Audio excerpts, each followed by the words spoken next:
everybody, and welcome to episode 49 of Games My Mom Found. I am Mike Albertin, and who's with me tonight? Stefan JD. Stuart Hughes. And Bill Tucker. Welcome back. Hey, man. Thank you. And before we get too far, I need to fix something that I mistakenly said last episode. Well, two things. One, I want to say that the podcast that I mentioned before was not X-Mex. It was Mex-Men, X-Men podcast. Somehow I wrote down the wrong thing. I don't know how. But I want to make sure I correct that. There was a correct link in the show notes, and there'll be another correct link in the show notes again for this episode. What's funny about that is that the episode got published, and would say within 10 minutes you were like, shit. You messaged both of us, and I was like, I fucked that up. I noticed earlier, but I was so busy. I'm like, yeah, I don't got time to fix this. It went up, and you messaged us right afterwards. It's just so funny. Episode's up. I made a mistake. I was like, oh, well. I told the guys, that's fine. So, second thing I wanted to mention is last episode I mentioned how I watched a Pro Jared video. Yeah, I didn't realize all the stuff. I said, oh, he's a dirtball. No, he's a lot worse than a dirtball. I thought he just cheated on his wife. I'm like, okay, he's dirt. But then I'm like, oh, and now YouTube's like, here, watch more videos. I'm like, no, I do not want to watch any more videos of his. That was also really funny because after that episode, we were like, oh, you might want to cut that bit out. And you're like, why? And Mike looked it up and was like, oh, it's way worse. I cut out some.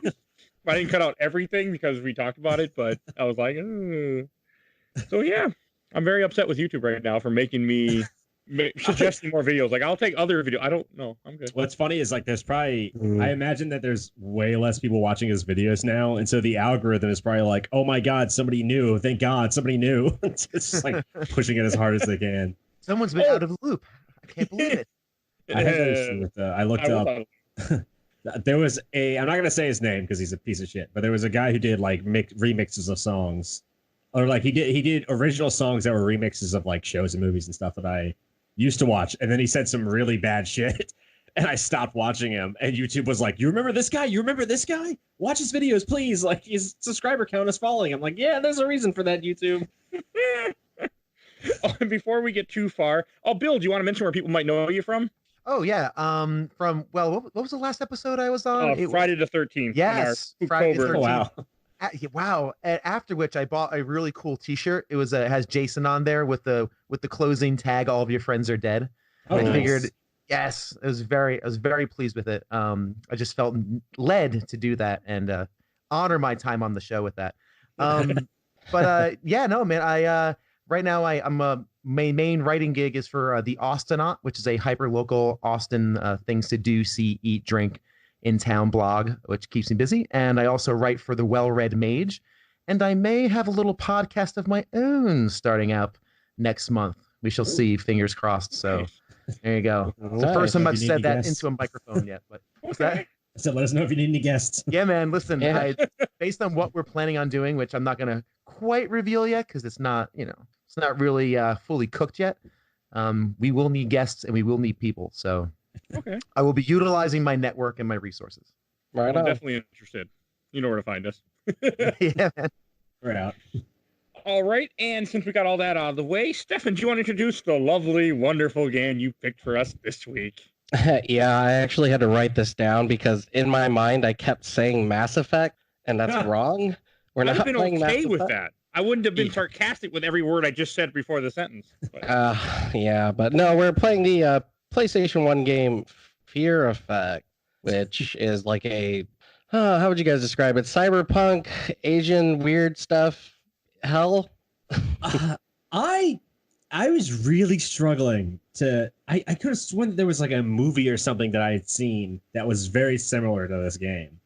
And I couldn't tell for the longest time if that was a fever dream I had at some point or what. But it's so weird. There's a Jackie Chan movie that's not a Jackie Chan movie.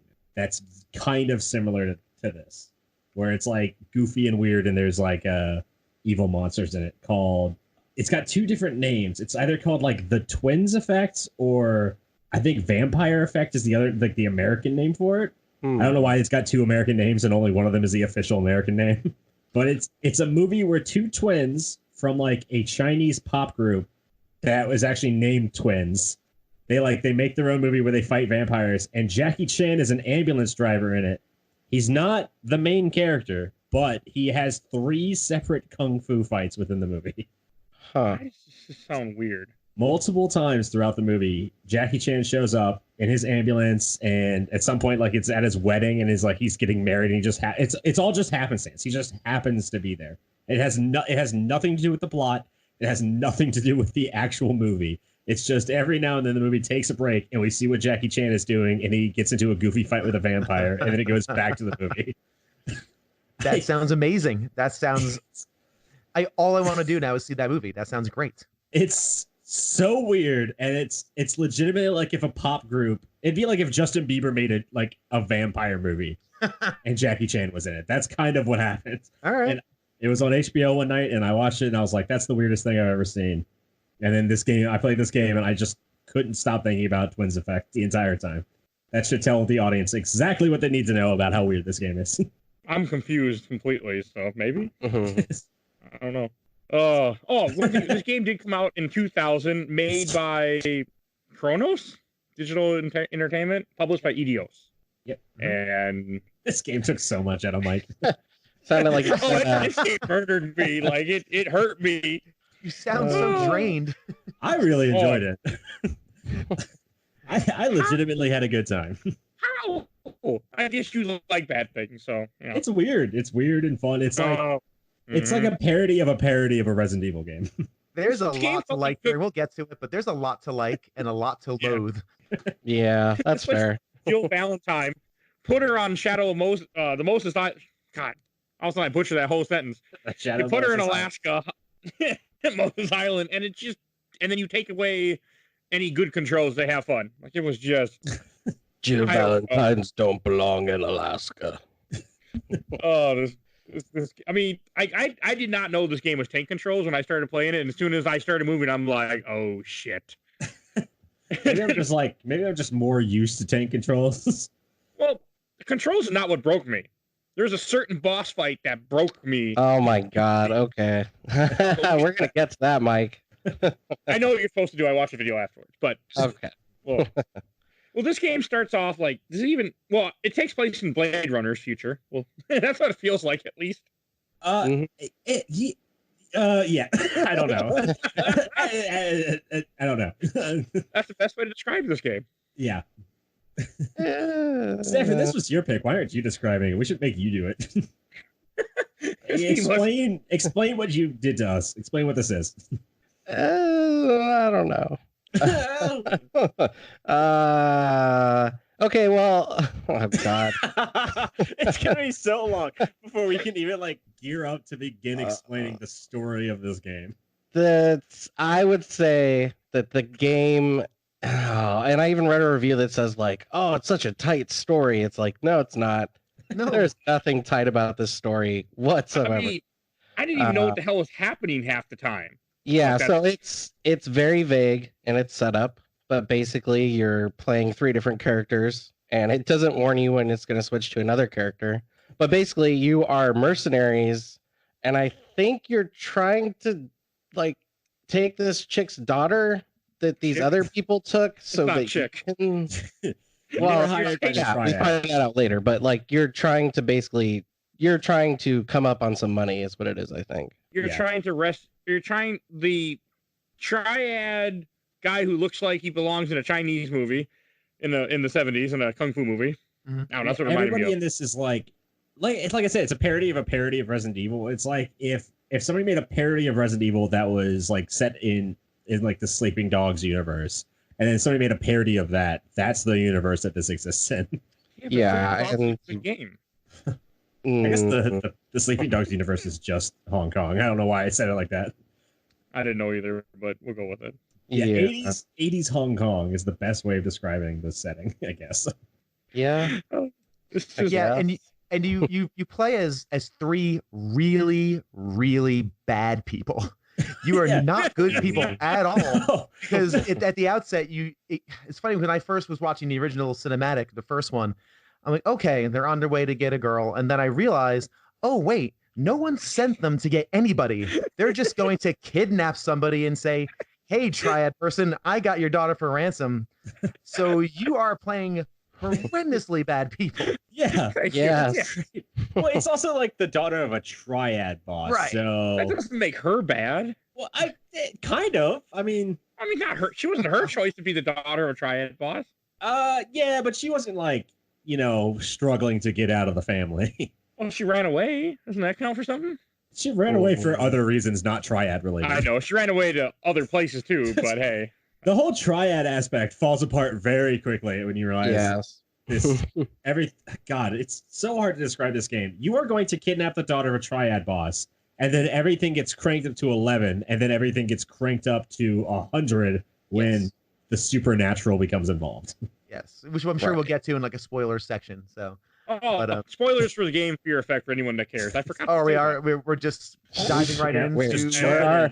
We're diving right into hell. We're going right into hell. The king of hell. The king of hell. Nobody cares. Let's describe our three. What is going on? Anyway, There's anti-heroes. They are villains. Let's describe our three villains. Yes. Okay. Well, Hana, the over-sexualized Jill Valentine chick. Oh my God! Yeah. Used to be a prostitute. Yes. And now she is somehow a mercenary because you go from prostitute to mercenary over the course of 6 months at prostitute to mercenary school, apparently. Yeah, as long as you pass the entrance exams, I think you're fine. You just go right in. She's also like, I couldn't figure out where I recognized this character from until I saw a bunch of old ads with her in it. And I realized that she was accidentally one of the first like bisexual characters in video games. Yep. But not in this game. Not in this game, no. But a bunch of the ads for this game were very sexualized. And then for the second game, they're like, what's sexier than one woman? Two women. Yep. And apparently that like became a thing. Oh, really? Everyone was asking the guy, like the developer about it. And they're like, what's up with this lesbian in this video game? I got the quote from the interview. He said, once and for all, let me set the record straight. This is just how I imagine he sounds. Hana is not a lesbian. She likes men and she likes women. So I guess she's the first, bisexual, pansexual character by accident. Was it invented in 2000 or what? Yeah. They were just like, yeah. What the hell? I can't think of any character before this. Yeah, I don't know. I like how she was the first when the word was invented. Openly bisexual character just because they were trying to get sex appeal out of her, and they were like, fine, whatever. Well, there was a Lara Croft. The word was used in 1892. So the word's been around a while, for those curious. Yeah, I was just curious. Video, let's see. 2000 or something? Sure it was. Okay. So this game, it's a tank-based control game, and it feels a lot like a survival horror game, it feels like a survival horror and stealth game had a mutant baby, and this is what you get. Like, one thing about this game that... okay, it's probably... One thing that pissed me off about this game is the health system is the fear system, and you have no health packs. If you get hurt, if you run out of ammo, those are all things that can trigger your fear, and then she can die in one hit. And you have to progress certain parts in the level in order to get your health back. Like, oh, you got a key item. Oh, we'll give you your health back. Oh, you went into this door, give him the health back. Yeah, and puzzle solving as well. Puzzles. The puzzles in this game are so strange. Two different words for the same thing. Yeah. I don't like puzzles a whole lot in games, but I also cheated for every single puzzle in this game. So hey, I got nothing. Is anyone surprised that Mike cheated? No. One of our listeners. I would have recommended cheating for you because the puzzles in this game were, I don't want to say they were difficult, but they required some thought. I don't have time. They required some thought. Like there's one you go into a room and it's like Hana, this is past the supernatural shit has already been happening for a while at this point. And you go into a room and it's like 5 different versions of Hana, like as a child, and it's like, oh, like she was. Yeah. They make a note to say she was so beautiful as a child, which is very odd. Strange. Her beauty is just blossoming. This 8-year-old. Yeah. And then it's like her as an adult, and it's like, oh, she's so sexy. This is when she was a prostitute, and then, and like it goes through like her age, and you have to use her various stages in life. They like describe themselves. You have to use those descriptors to get numbers and then use those numbers to solve a combination lock. It's a very involved puzzle. Right. But getting back to Hana and being over sexualized, remember everyone remembers Jill Valentine's little skirt in Resident Evil 3, right? Yeah, that was so weird. Yeah. Hana says, "Hold my beer," and she literally, for like a portion of the game, is running around in a towel.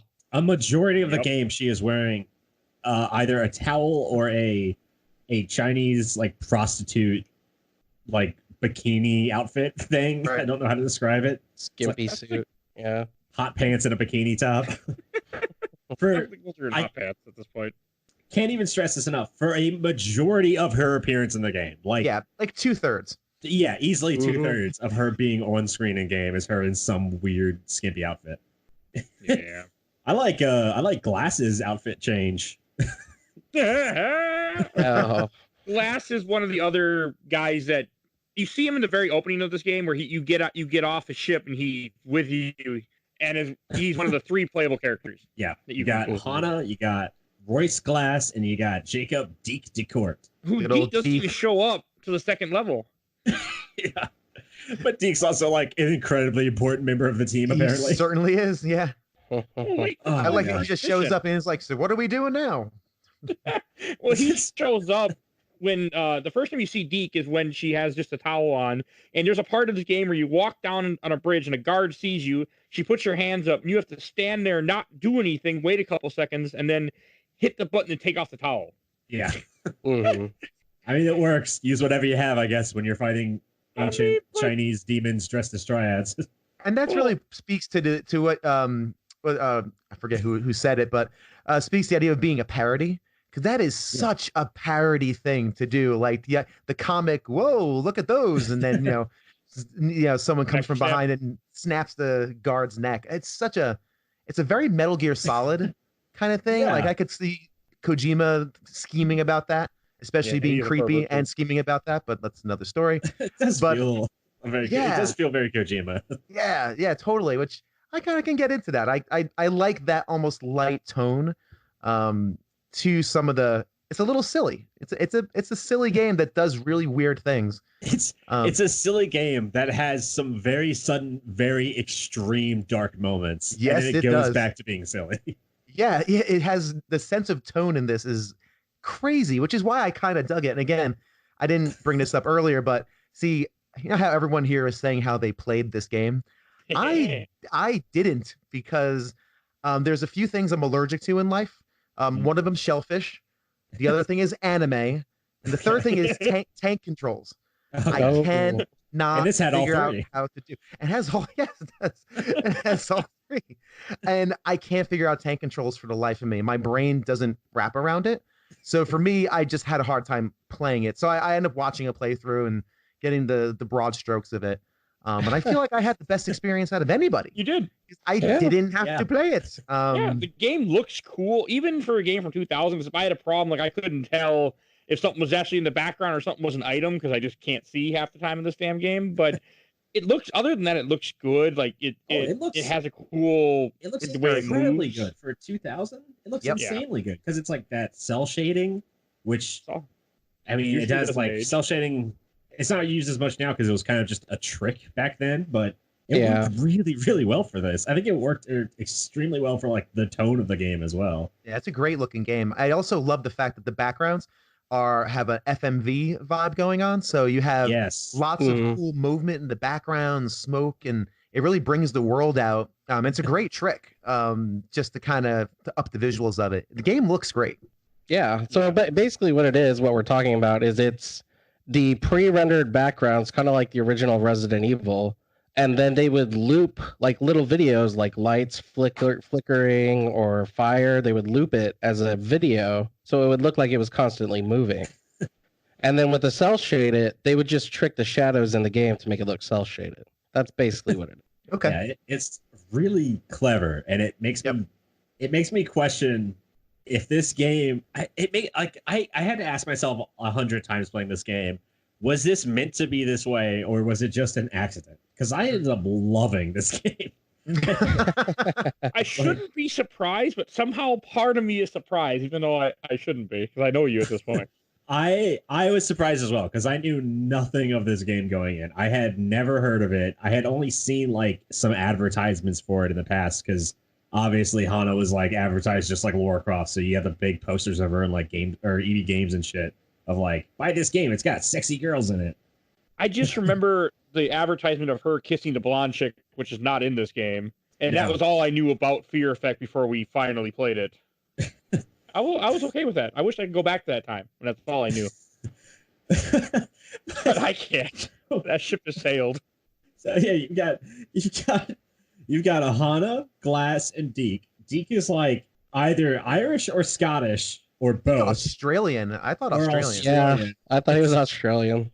His accent is all over the place. It really is. That's true. So he's either Irish or Scottish or Australian or from New Zealand. Either way, he's great. If this was a movie, he'd be played by like Bruce Campbell doing a bad accent. He's got his big mustache and he's just like like the weirdest best stereotype of a mercenary. Like he's just like, oh, I'll do anything for money. I was just really confused because he's not in the first level of this game. He's on the cover, but I didn't see the cover. Yeah. I was just really confused when he first showed up. Like, who the hell is this guy? He just shows up as like, this game is so cinematic too. Like in the weirdest ways, this game is really cinematic. Like when Deke shows up, like don't you you come across him and you're like pointing a gun and you like turn around and you're like, oh good, it's just Deke.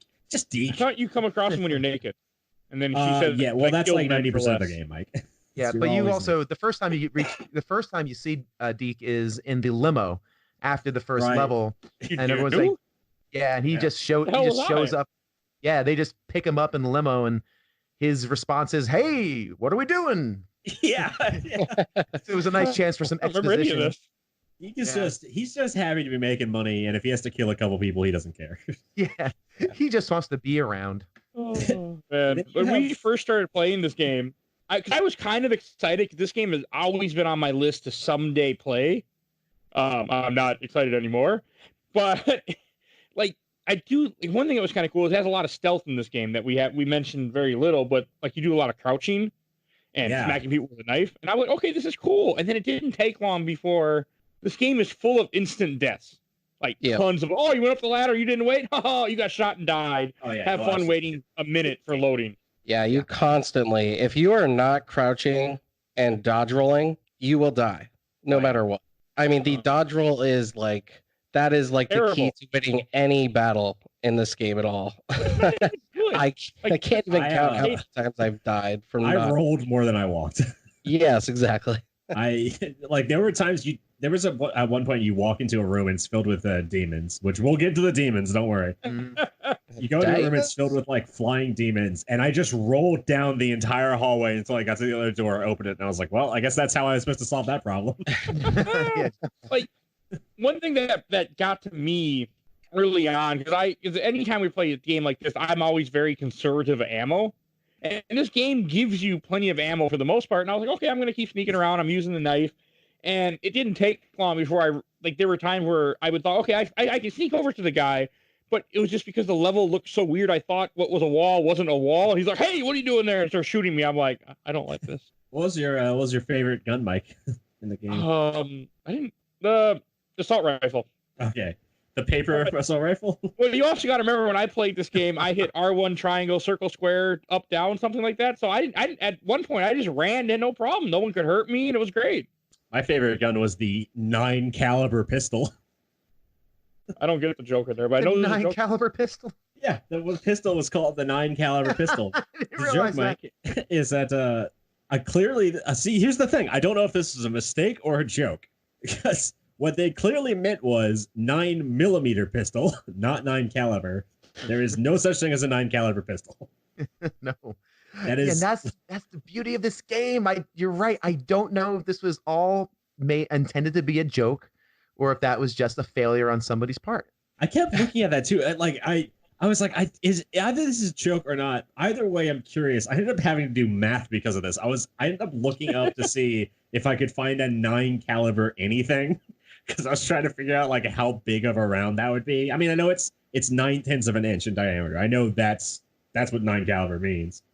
But I was like, I was trying to find an equivalent in real life to see if anything has ever been made like that. And there was one ammo type called 950 JDJ, which they only made a little bit of. They stopped making it. Each bullet cost $40. Not each box, each bullet.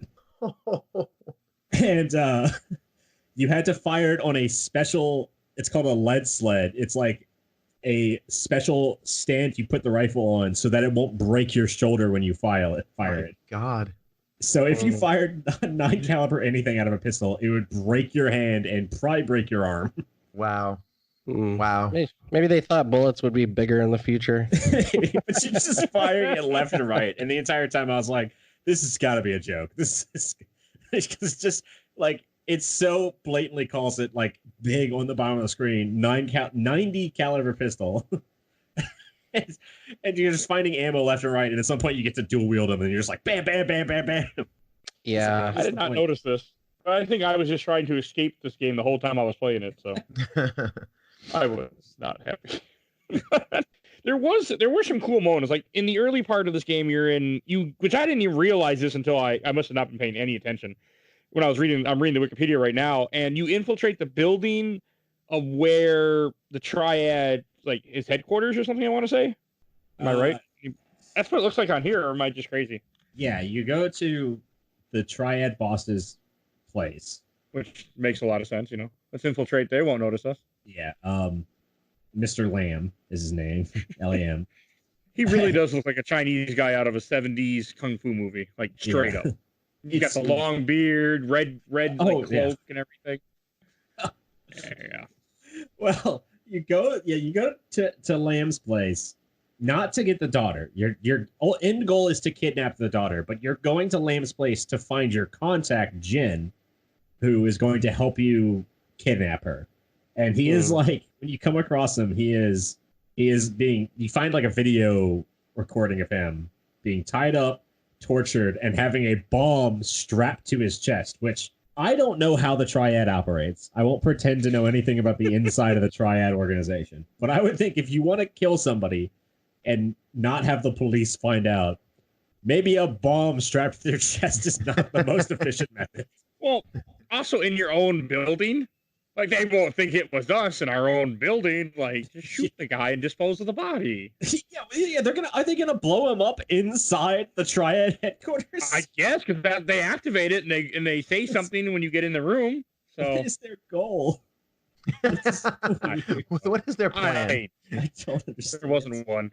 That's all I got. They needed a reason to do that constant spinning shot around Hannah and Jin as they're bantering back and forth with a bomb strapped to them. Oh, I think they just. I saw that. I died so many times on that puzzle.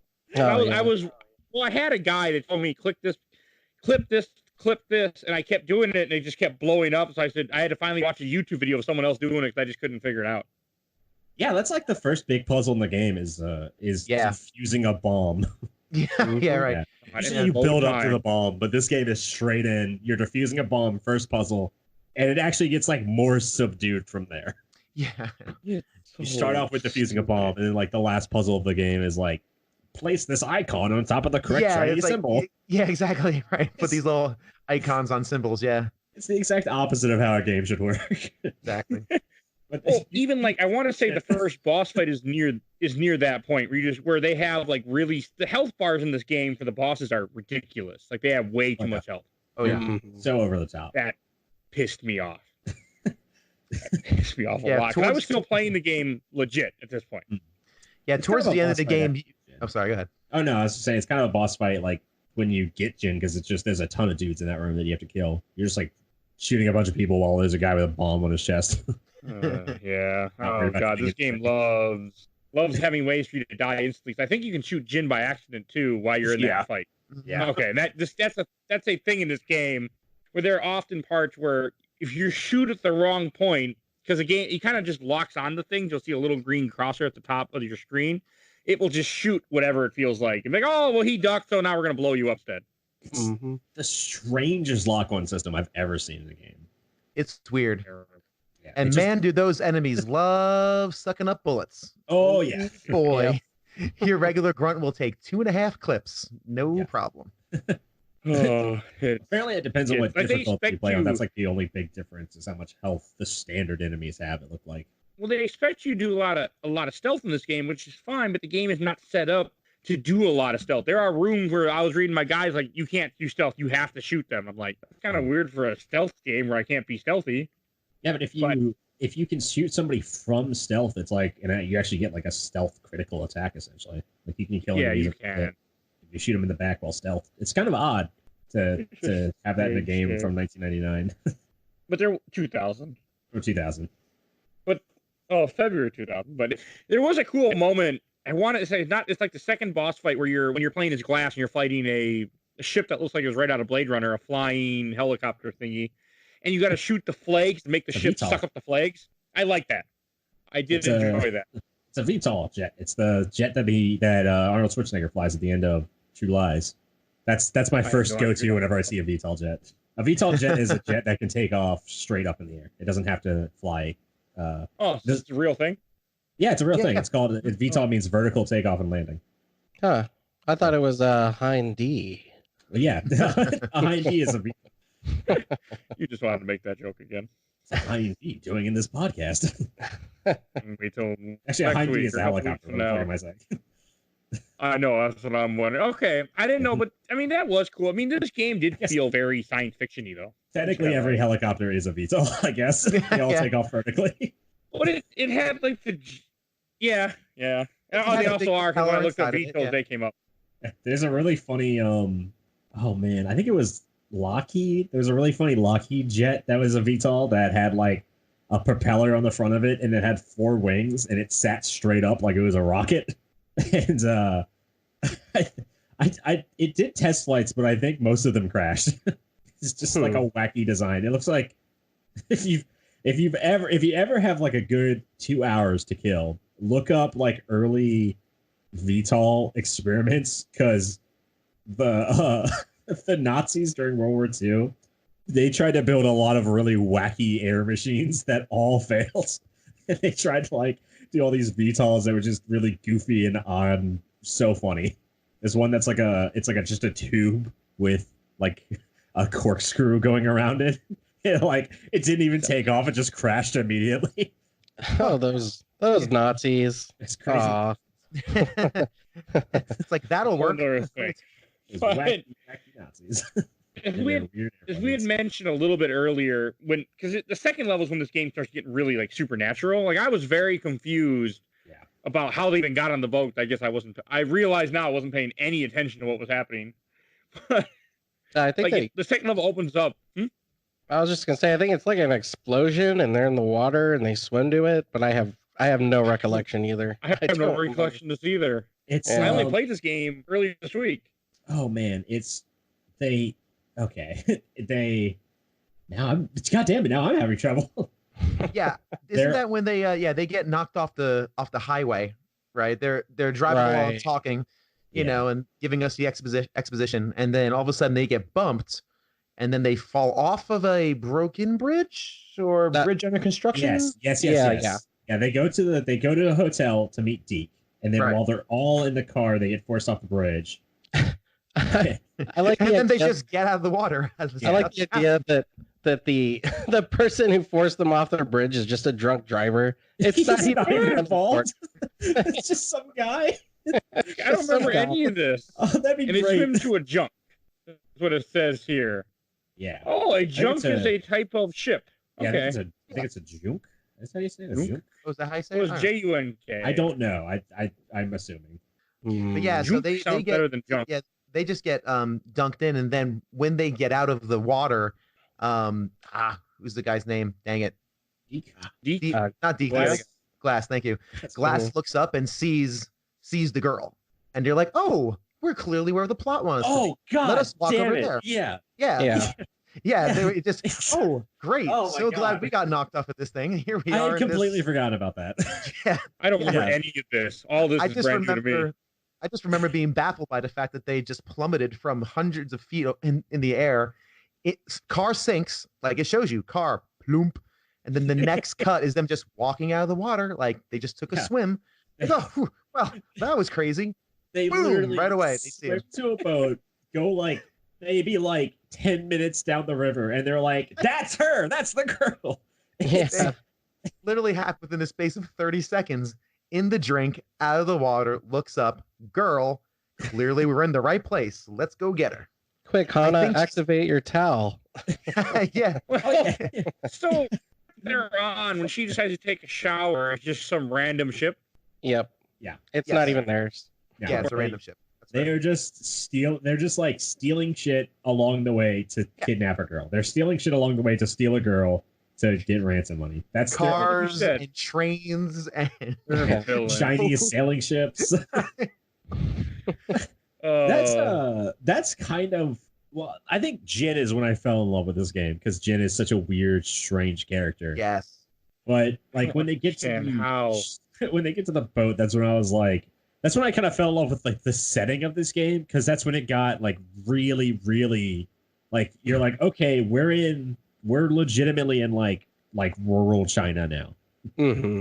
It's so stylized and over the top and funny. Like you're on a Chinese sailing ship, you see a girl wearing like a Chinese dress, and you're like, that's the girl, that's the one we're looking for.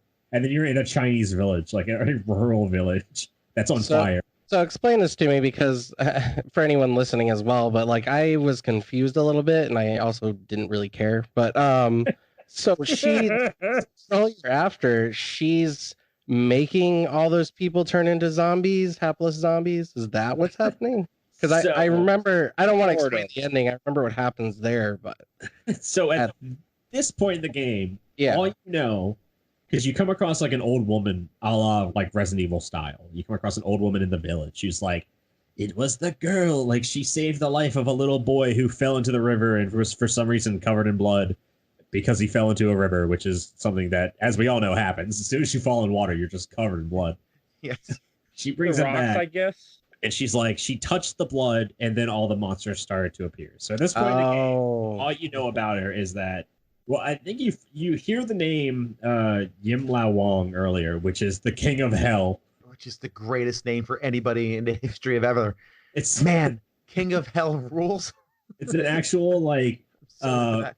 it's God, what was the fucking name? I just said it. Yim Lao Wong, You know, who is also called Yama, who is like, yeah, the King of Hell in Buddhist mythology. oh, is that an actual? I didn't know that was Yeah, an actual thing. Okay. It's an actual thing. Yeah, I looked up okay. a bunch of stuff for this because I was like, is this real? Is like, are they basing this off anything real, or is it all a joke? Because again, I was like, if it's all a joke, then it was just like, oh, we're just gonna make this stupid game. But the fact that everything is based on something real makes me think it's just a really well done parody. Well, I apologize for hand waving somebody's religious beliefs. I'm sorry. I genuinely had no idea. I don't know if we have many Buddhists who watch the podcast. Fair enough. Listen in. I don't. Well, no one I think watches the we're- podcast. Dalai Lama's a big fan, but other than him, I don't know. Just cover my Guarantee you bases. nobody watches us because we're not Just- on YouTube yet. Do we have any views out of Tibet? I don't know about that, but we do in China, in that area. Check the metrics. Check the metrics. It's gonna be great. The Dalai Lama's next interview, he's just like giggling. It's like, and tell us about your weekend. He's like, well, I went golfing and I watched the Games My Mom Found podcast, and I chose a successor. I was like, whoa, let's hear about this podcast. Some jerk make fun of the King of Hell, and now I've got a vendetta out against them. I got 3 mercenaries on the way to Austin, Texas, right now. It's just Tibet invades Austin, Texas. It's just such a weird future. It's gonna happen. It'll happen. Boston, Texas. So yeah, at this point in the game, all you know is that to get back to the game, all you know is that Wei Ming, who is the Triad daughter, Wei Ming is involved. She potentially has some like weird supernatural shit going on, and at this point in the game, if I was in this scenario, if I was trying to kidnap the daughter of a Triad, which not saying I won't ever, but we'll see. I think at the point that the supernatural becomes involved, I would say, all right, I'm out. The money's not good enough. But all 3 of our villains double down and they say, we'll do anything for a quick buck.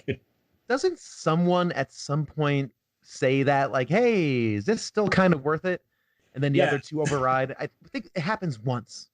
Deke has like a funny joke about like he says something along the lines of like, man, this ain't worth it, because he's also got this weird like his accent is always changing. I don't know how to describe it. Constant. It's very good.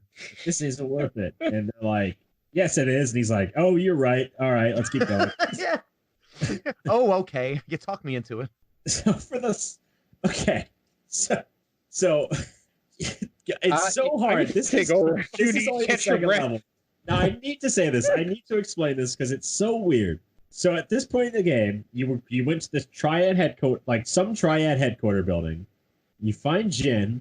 You fall off a bridge later. You get out of the water. You get on a boat. You go to the village. You see Wei Ming. That's where we're at.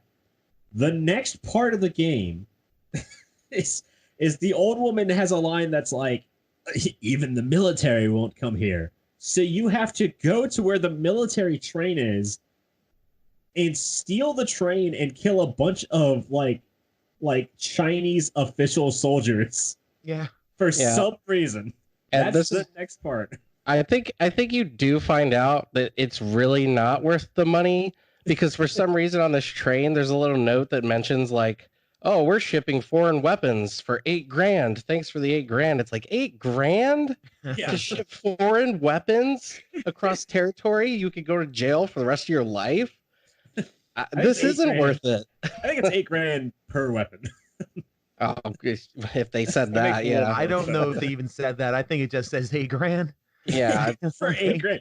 We are sending 100 Norinco rifles to America for $8,000. Probably how much it costs to ship them.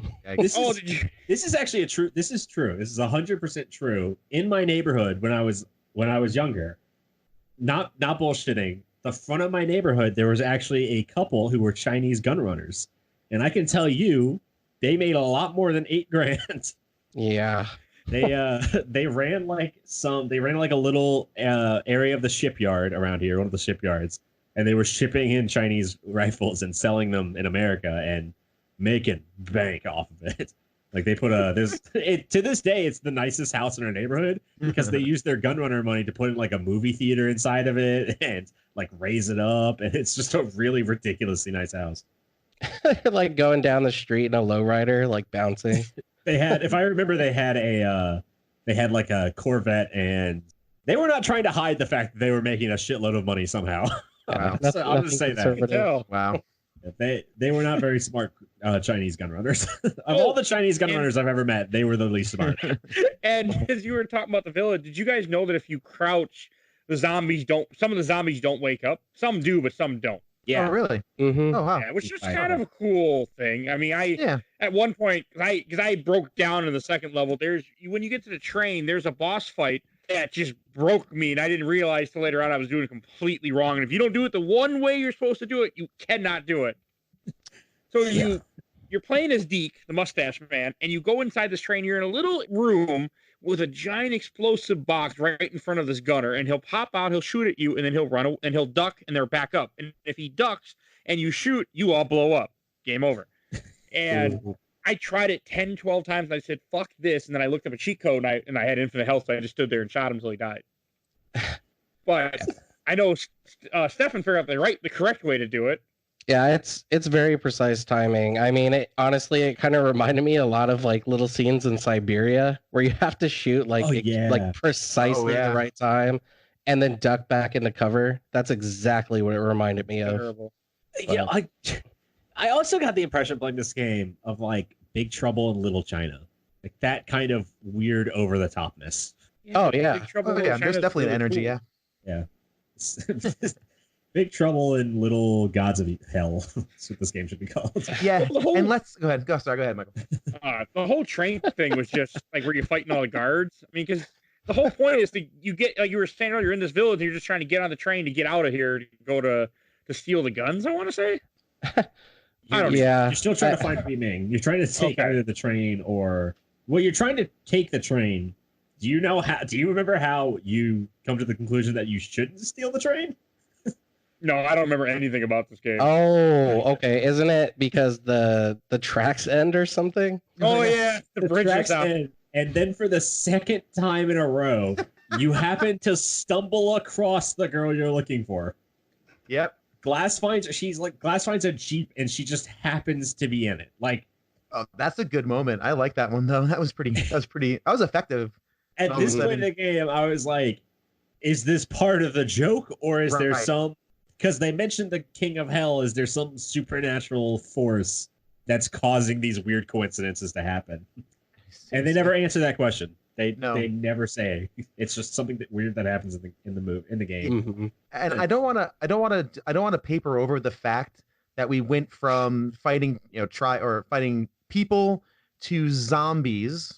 Like I would Yes. even cover this transition to then basically Junji Ito Japanese body horror. Like I don't want to paper over this transition, like we've said earlier, from sensible to nonsense to batshit insane. So let's just make sure that connective tissues here.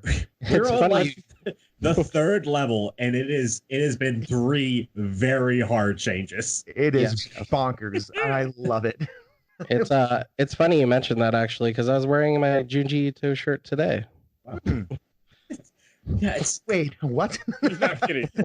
I think that's the best way to describe this game is like level 1, you are playing like a Japanese Yakuza drama. Like you're playing like Sympathy for Mr. Vengeance, which isn't Yakuza, but it's close. Second level of this game, you're playing Resident Evil. Third level of this game, you're in like a Junji Ito fantasy world. Yes.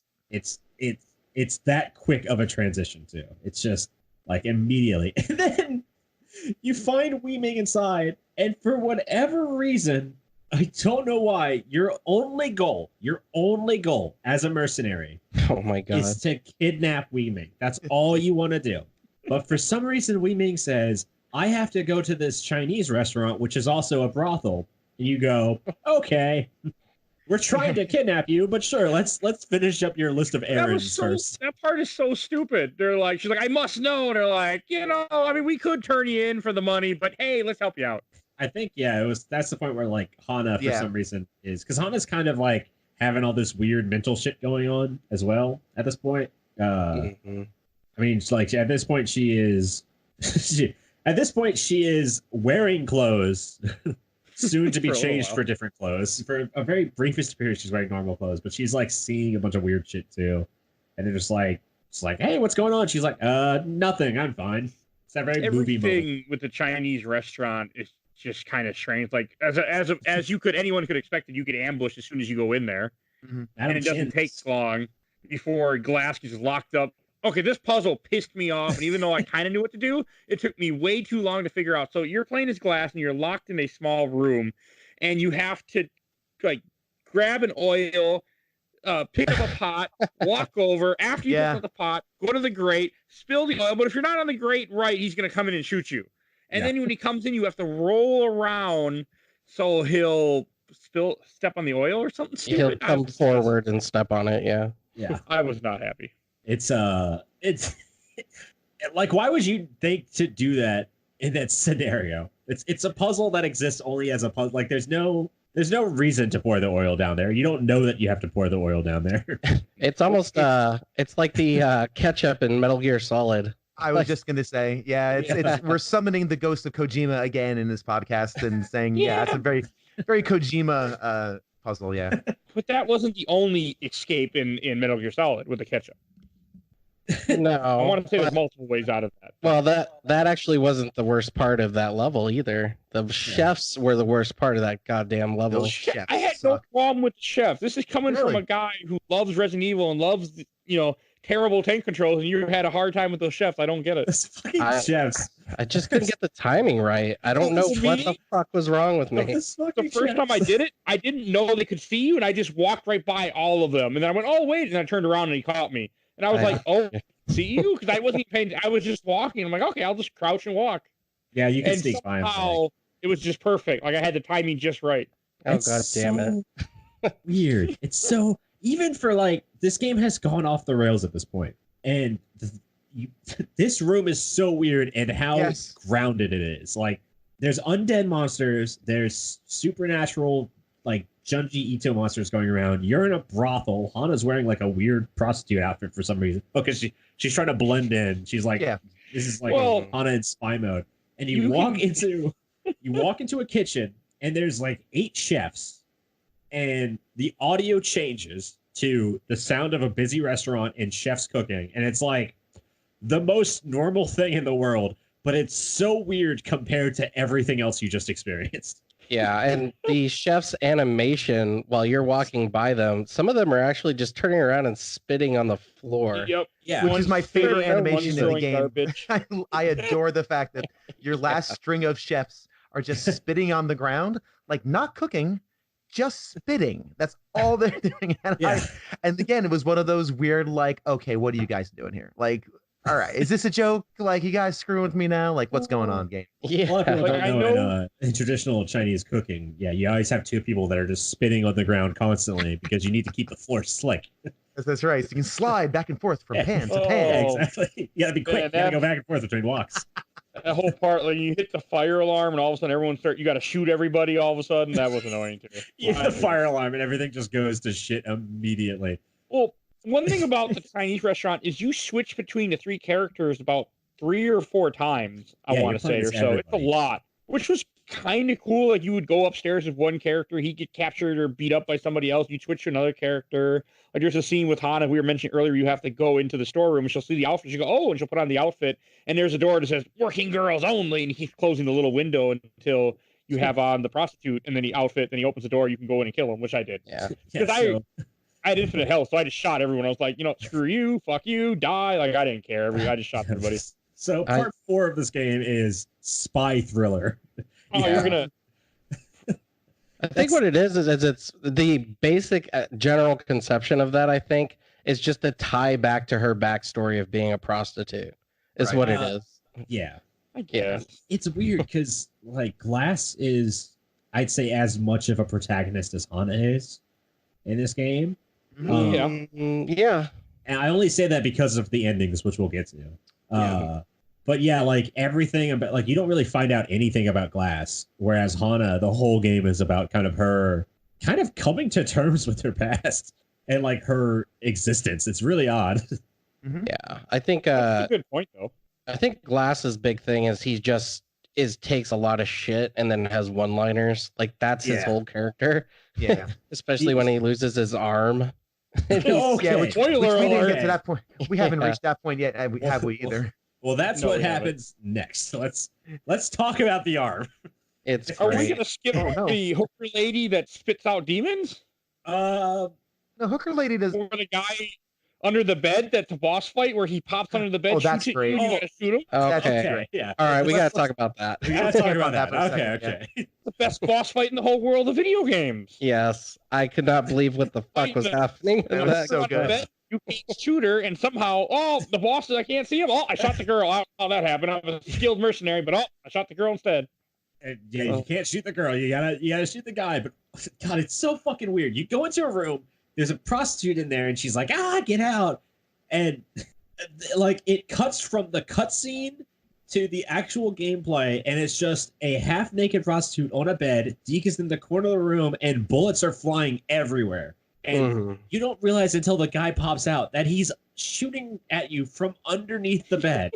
So good. So stupid. It's No, it's so good. It's so dumb. It's so funny. It's It's so good. I love it.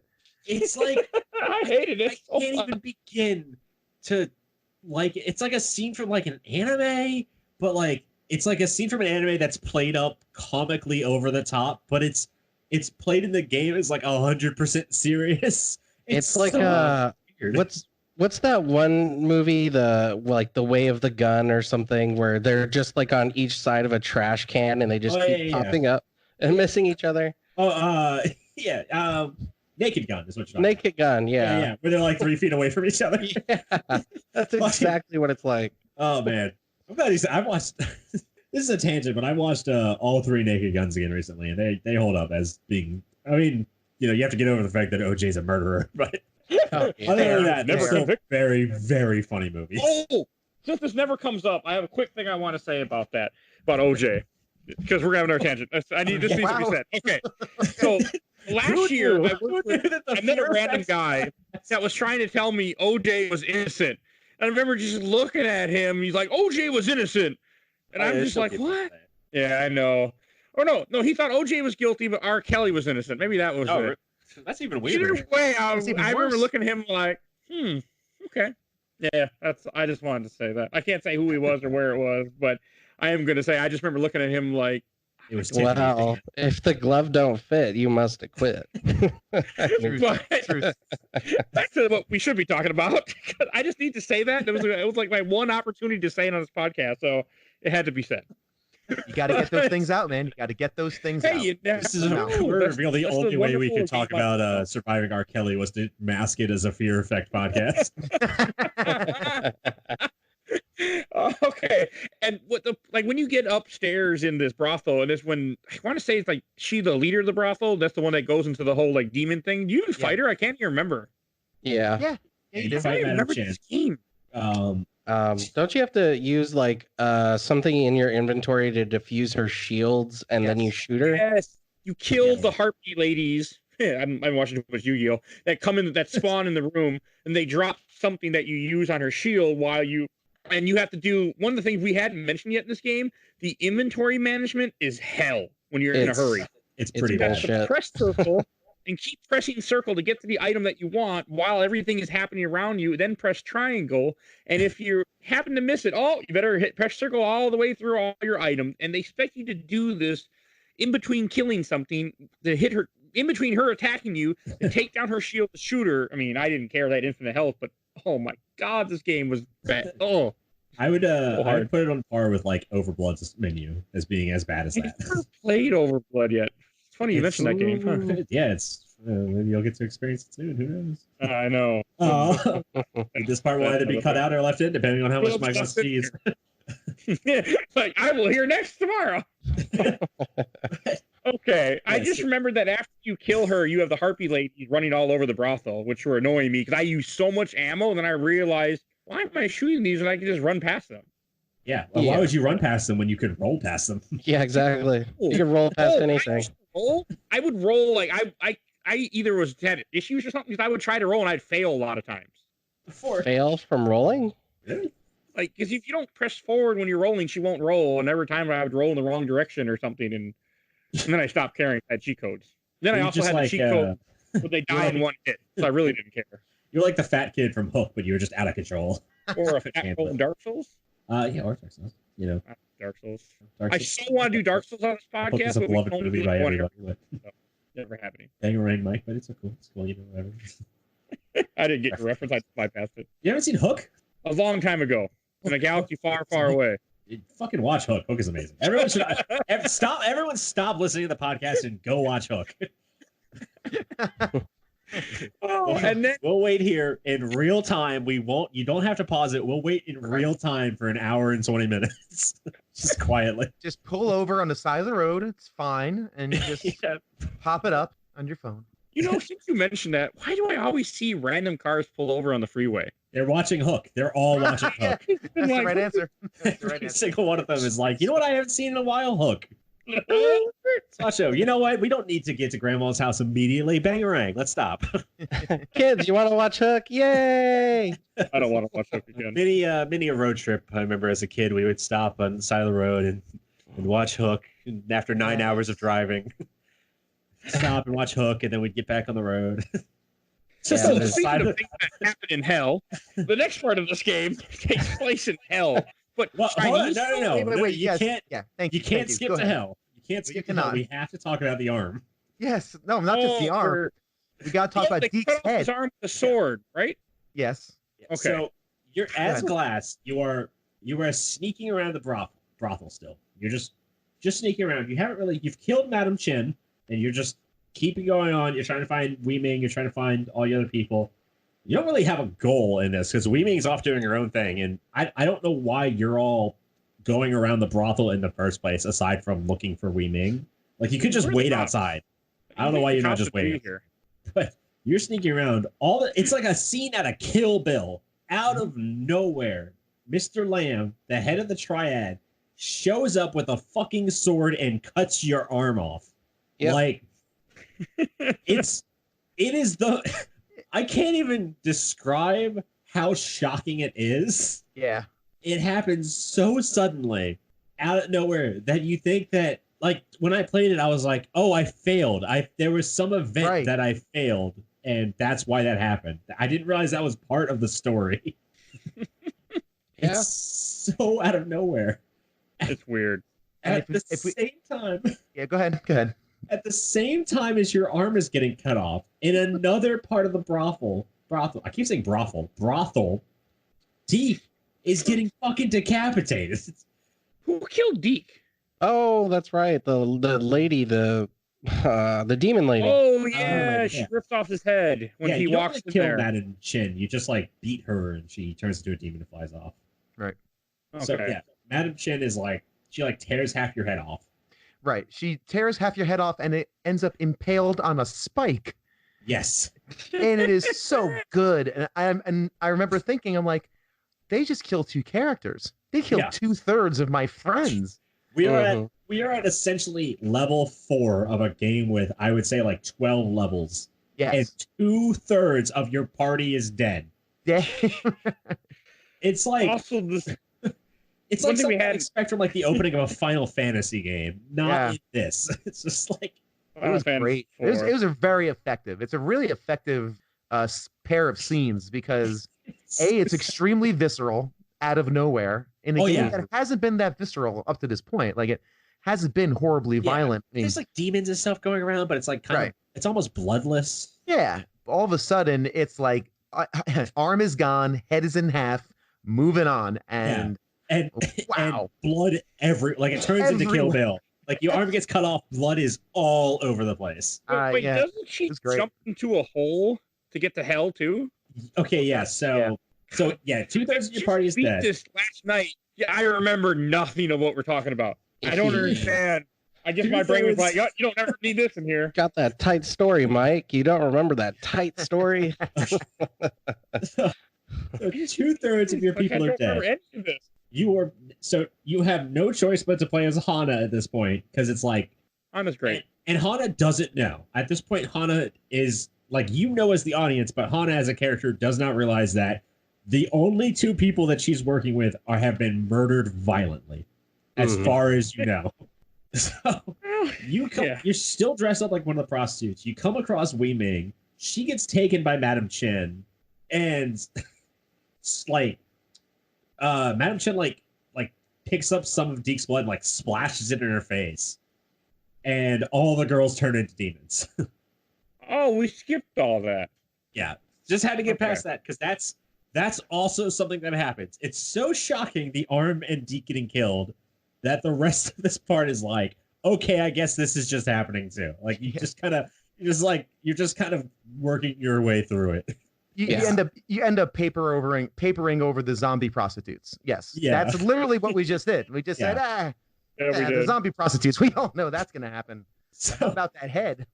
So your 2 friends have been brutalized. All the prostitutes are demons. Wei Ming has some weird like power curse thing where if she gets touched with any blood from any other person, everybody turns into a demon. It's the weirdest like power I've ever. I don't know if that's based on anything, but if Wei Ming at any point, like if somebody got a paper cut and shook her hand, everybody in the office building would turn into a demon. That's Wei Ming is the powerhouse of the cell, as far as I know. Yes, exactly. This game even makes like Parasite Eve feel grounded. Yeah, that's true. Okay, yeah. I don't know about that. I mean, at least definitely. Parasite Eve tried to use like a pseudoscience that has nothing to do with reality, but it was sciencey. This is just all over the place. Parasite Eve tried to explain Parasite Eve was a good game. At the end of the day, Parasite Eve is a survival horror game where you fight dinosaurs. At the end of the day, this game is everything. Everything happens. Anything that could happen in a game happens in this game. It's the kitchen sink. All of it. So that's like end of Act 1, basically. I like how Mike was like, this episode's not going to be an hour long. I was like, oh no, this episode's going to be like 2 fucking hours, Mike. I don't want it to be 2 hours. I have to edit this quickly because, but it's okay. Well, at this point, we're done with it. This is the end of Act 1 of the game. Your friends are dead. Hana is like just dressed as a prostitute, built this brothel filled with demons. Wei Ming is like taken off to hell with Madam Chin, and you're just like, I don't know what your motivation is at this point, but you're like, well, I've got to go find Wei Ming. I think you realize at this point Hana's part of her backstory where she was raised by the crazy lady, Chen, or whatever the hell her name is. Yeah, Madam Chin is your mom. Yeah, and that was kind of her motivation to do what she does when she goes down the hole into hell. Yeah. But Chinese hell, gotta say.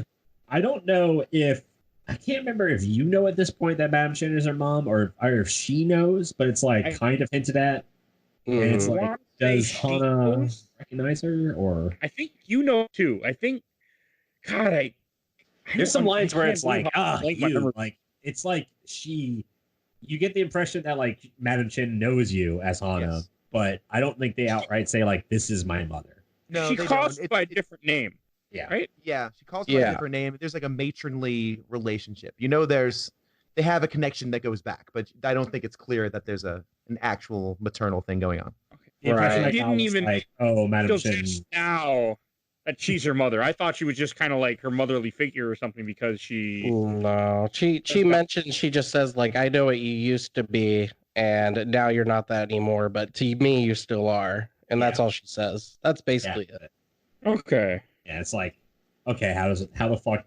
So Act 2 begins, and you're like, all you know is I am Hana. She doesn't Hana. Yeah, she calls you fuck. What is your name? What is I forget? Yeah. Oh God, hold on. I gotta look at it now. Yeah, I forget too. She calls you by like your like traditional name. I guess like Hana when she moved to. I think it was Ada Wong, right? Yeah, it was Ada Wong. Quick to the Fear Effect wiki. There's not on the wiki, there. By the way. Is it not on the wiki? No, as far as I can tell, I'm looking at it now. I got the wiki open. There's like 5-6 paragraphs, maybe. There's not much about this game. Yeah, the wiki forgot too. The wiki is no. Well, she calls you by a different name. By your actual real. Yeah, she calls you by the real name because Hana is a name you've taken on once you became an awful human being mercenary. What is her name? I don't remember, and it's not in the wiki. So. Oh man. Okay, it's such a big deal in the game, but it's hard to explain that there's so much going on in this game that it's so easy to miss like huge details. It's like I only played this game once. I feel like I would need to play it 3 times to really get everything. It's kind of got like that like Killer 7 thing going on where whereas Killer 7 like threw a bunch of misinformation at you on purpose. This game just throws all of the information at you in such a weird way. I feel like it's like what it's trying to do is it's trying to be very subtle because it doesn't want to like lead you too close into the ending and what's going on. So it's just kind of like, here's a little bit, but it's important a little bit, you know? Yeah, it's so strange. Oh God, yeah. I have it open on the actual Fear Effect wiki page, fandom page, and I still don't see her name either. So, what I mentioned? I'm on TV tropes because usually TV tropes is actually like insanely accurate with stuff like this. They're so detailed.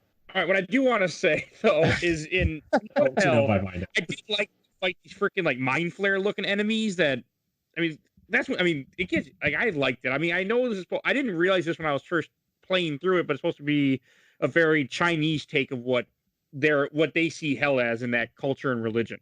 Mm-hmm. Yeah. So basically, what's going on is hell is it reminds me of the quote from Dawn of the Dead: "When there's no more room in hell, the dead will walk the earth." Yeah, that's basically it. Yeah. Yeah, but basically, hell is full, is what's happening. Is hell full, or is the king of hell just like wanting to outsource? Well, he also sounds kind of lazy because he's like, I just do the same thing every day. He's like, I'm kind of getting tired of it. He's like, hell's kind of full. I can't be bothered to build low-income housing. I just, you know what? Let's just let this little girl creature turn 18, go out into the world, make new hell people on Earth, and be done with it. I did like the part that when you. By the way, the king of hell is a character in the game. Yes. Oh yes. Did we gloss over We the might King have of glossed Hell? over the think fact so. that the King of Hell is just a person that you interact with. The King of Hell. It's just on par with you and your friends. He's just a guy. I'm just the King of Hell. What can I say?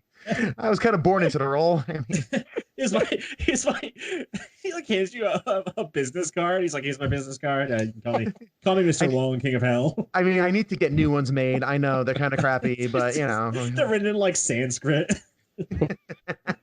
Something called bone. He hands you the business card. It's just on fire. Let's see Paul Allen's card. Sorry, I was like, nobody's gonna get that reference. I didn't get it, but I got that reference, Stefan. Okay. It's just the image of all of them sitting around their business table and their conference table. The King of Hell just being in the corner. All right, I don't want to get it off. I keep thinking of things the King of Hell could do in his boring day. Like he's got to sit there. He's got all these melting Yeti cups next to him because he keeps melting them with his hand. Like, I keep forgetting. Keep forgetting. Well, thankfully, we'll get to it, but you find out what the King of Hell does in his day-to-day by the end of the game. You sure do. Oh, Yeah. boy. The King of Hell has more story than Glass. The only thing I remember about Hell is that, one, I remember that you find the May motherly Yoon. figure. Her name is May Yoon. I'm so sorry, Mike. Thank you. Hey, you. I'm so sorry. She's not accepted. I don't believe you. Oh my god, it's Yeah. like my Yoon. Fucking hell! Oh, you- I thought that it finally popped in my head. Sorry, what were you saying? It's okay. When you find the motherly figure all chained up in because she failed and this is her punishment, so she's chained and she gives you some key item. Like that's one hell. They give you all these really stupid key items, and I was completely confused and lost, just gunning down weird things constantly in this place. Oh Yeah. Not I would like Hell. say And then it's actually kind of boring, wouldn't you say? Just going around and collecting things. It's a lot of backtracking. Yeah. And and lots of enemies because the stealth basically goes out the window in this part. Once you get to the end, you really can't stealth around. You're in shooting. hell. You can still roll though. You can't tiptoe through hell, I guess. Well, I think that you just have the leads to weird red my guys. parody theory too, because if this was a concerted effort to make a parody of a normal game, it makes sense that it'd be like, okay, the last part of the game you're in hell, and this is also going to be the boring part of the game. Like the part where you're just going around rural China is great. The part where you're in I don't think hell is like, It's, That's a good point. it's I kind of think that's mean. just It'd be very mean. bad game design.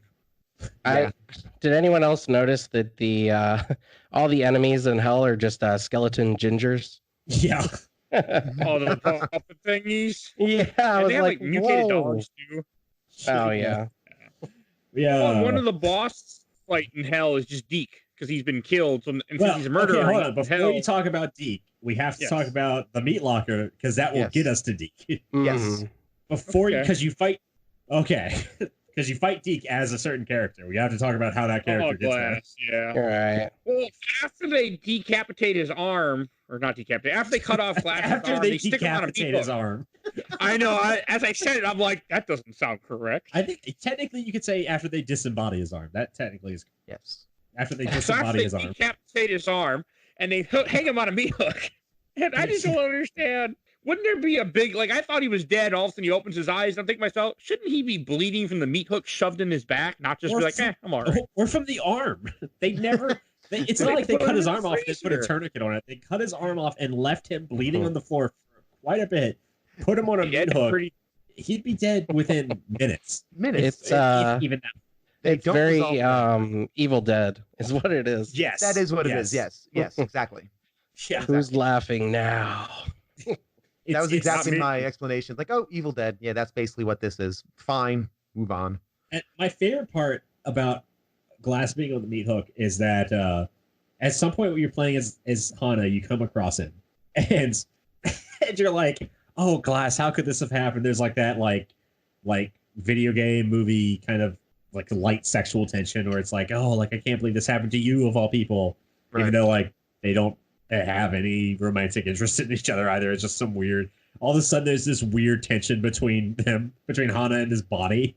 And she, This game, like, sexual So, tension. So Hana, in her infinite wisdom, says, I'm going to help Glass. So I'm going to wrap up his arm, but I'm not going to remove him from the meat hook.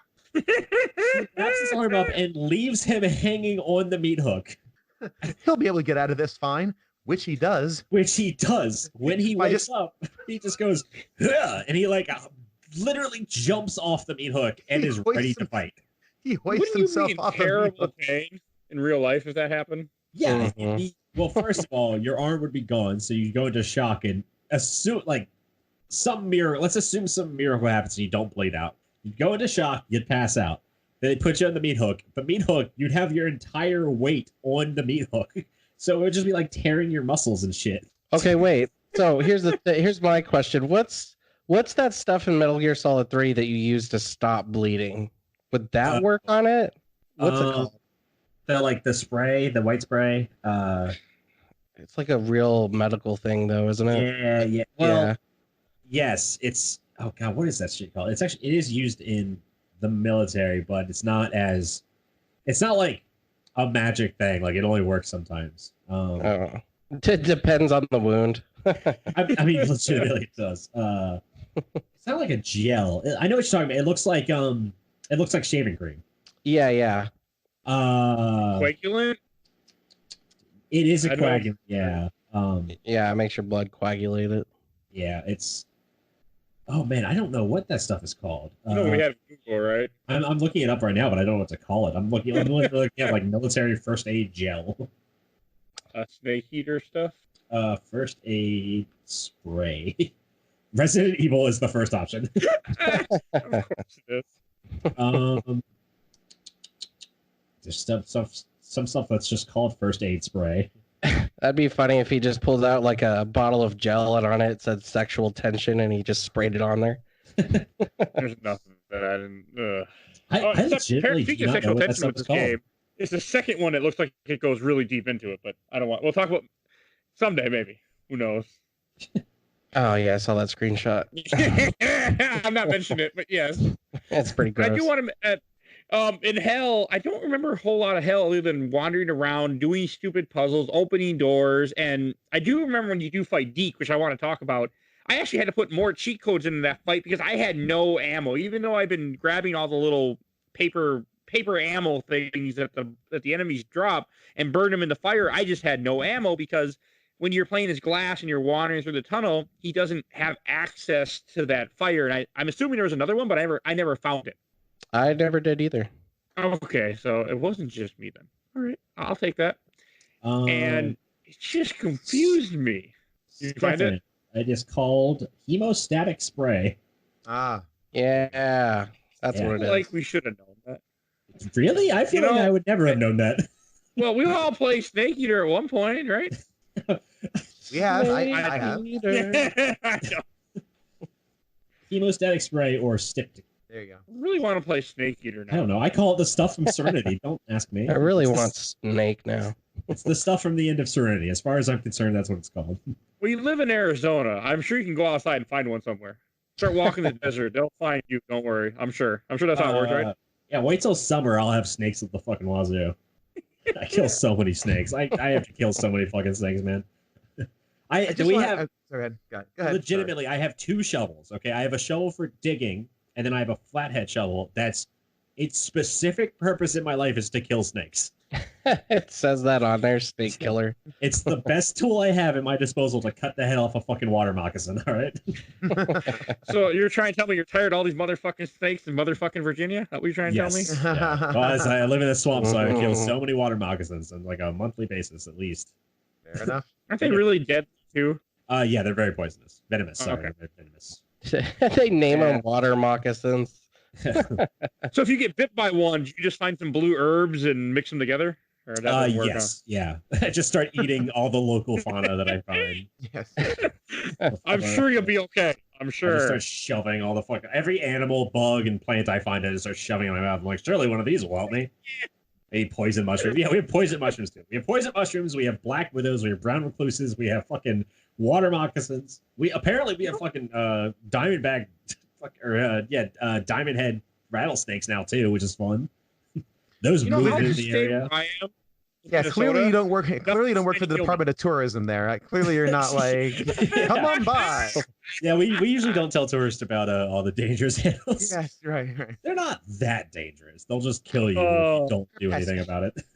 I just want to go back real quick to. I'm sorry. Go ahead. Sorry, please. No, please take it wherever it's going. I'm just trying to get it back on. I want to get back to the game a little bit, I guess.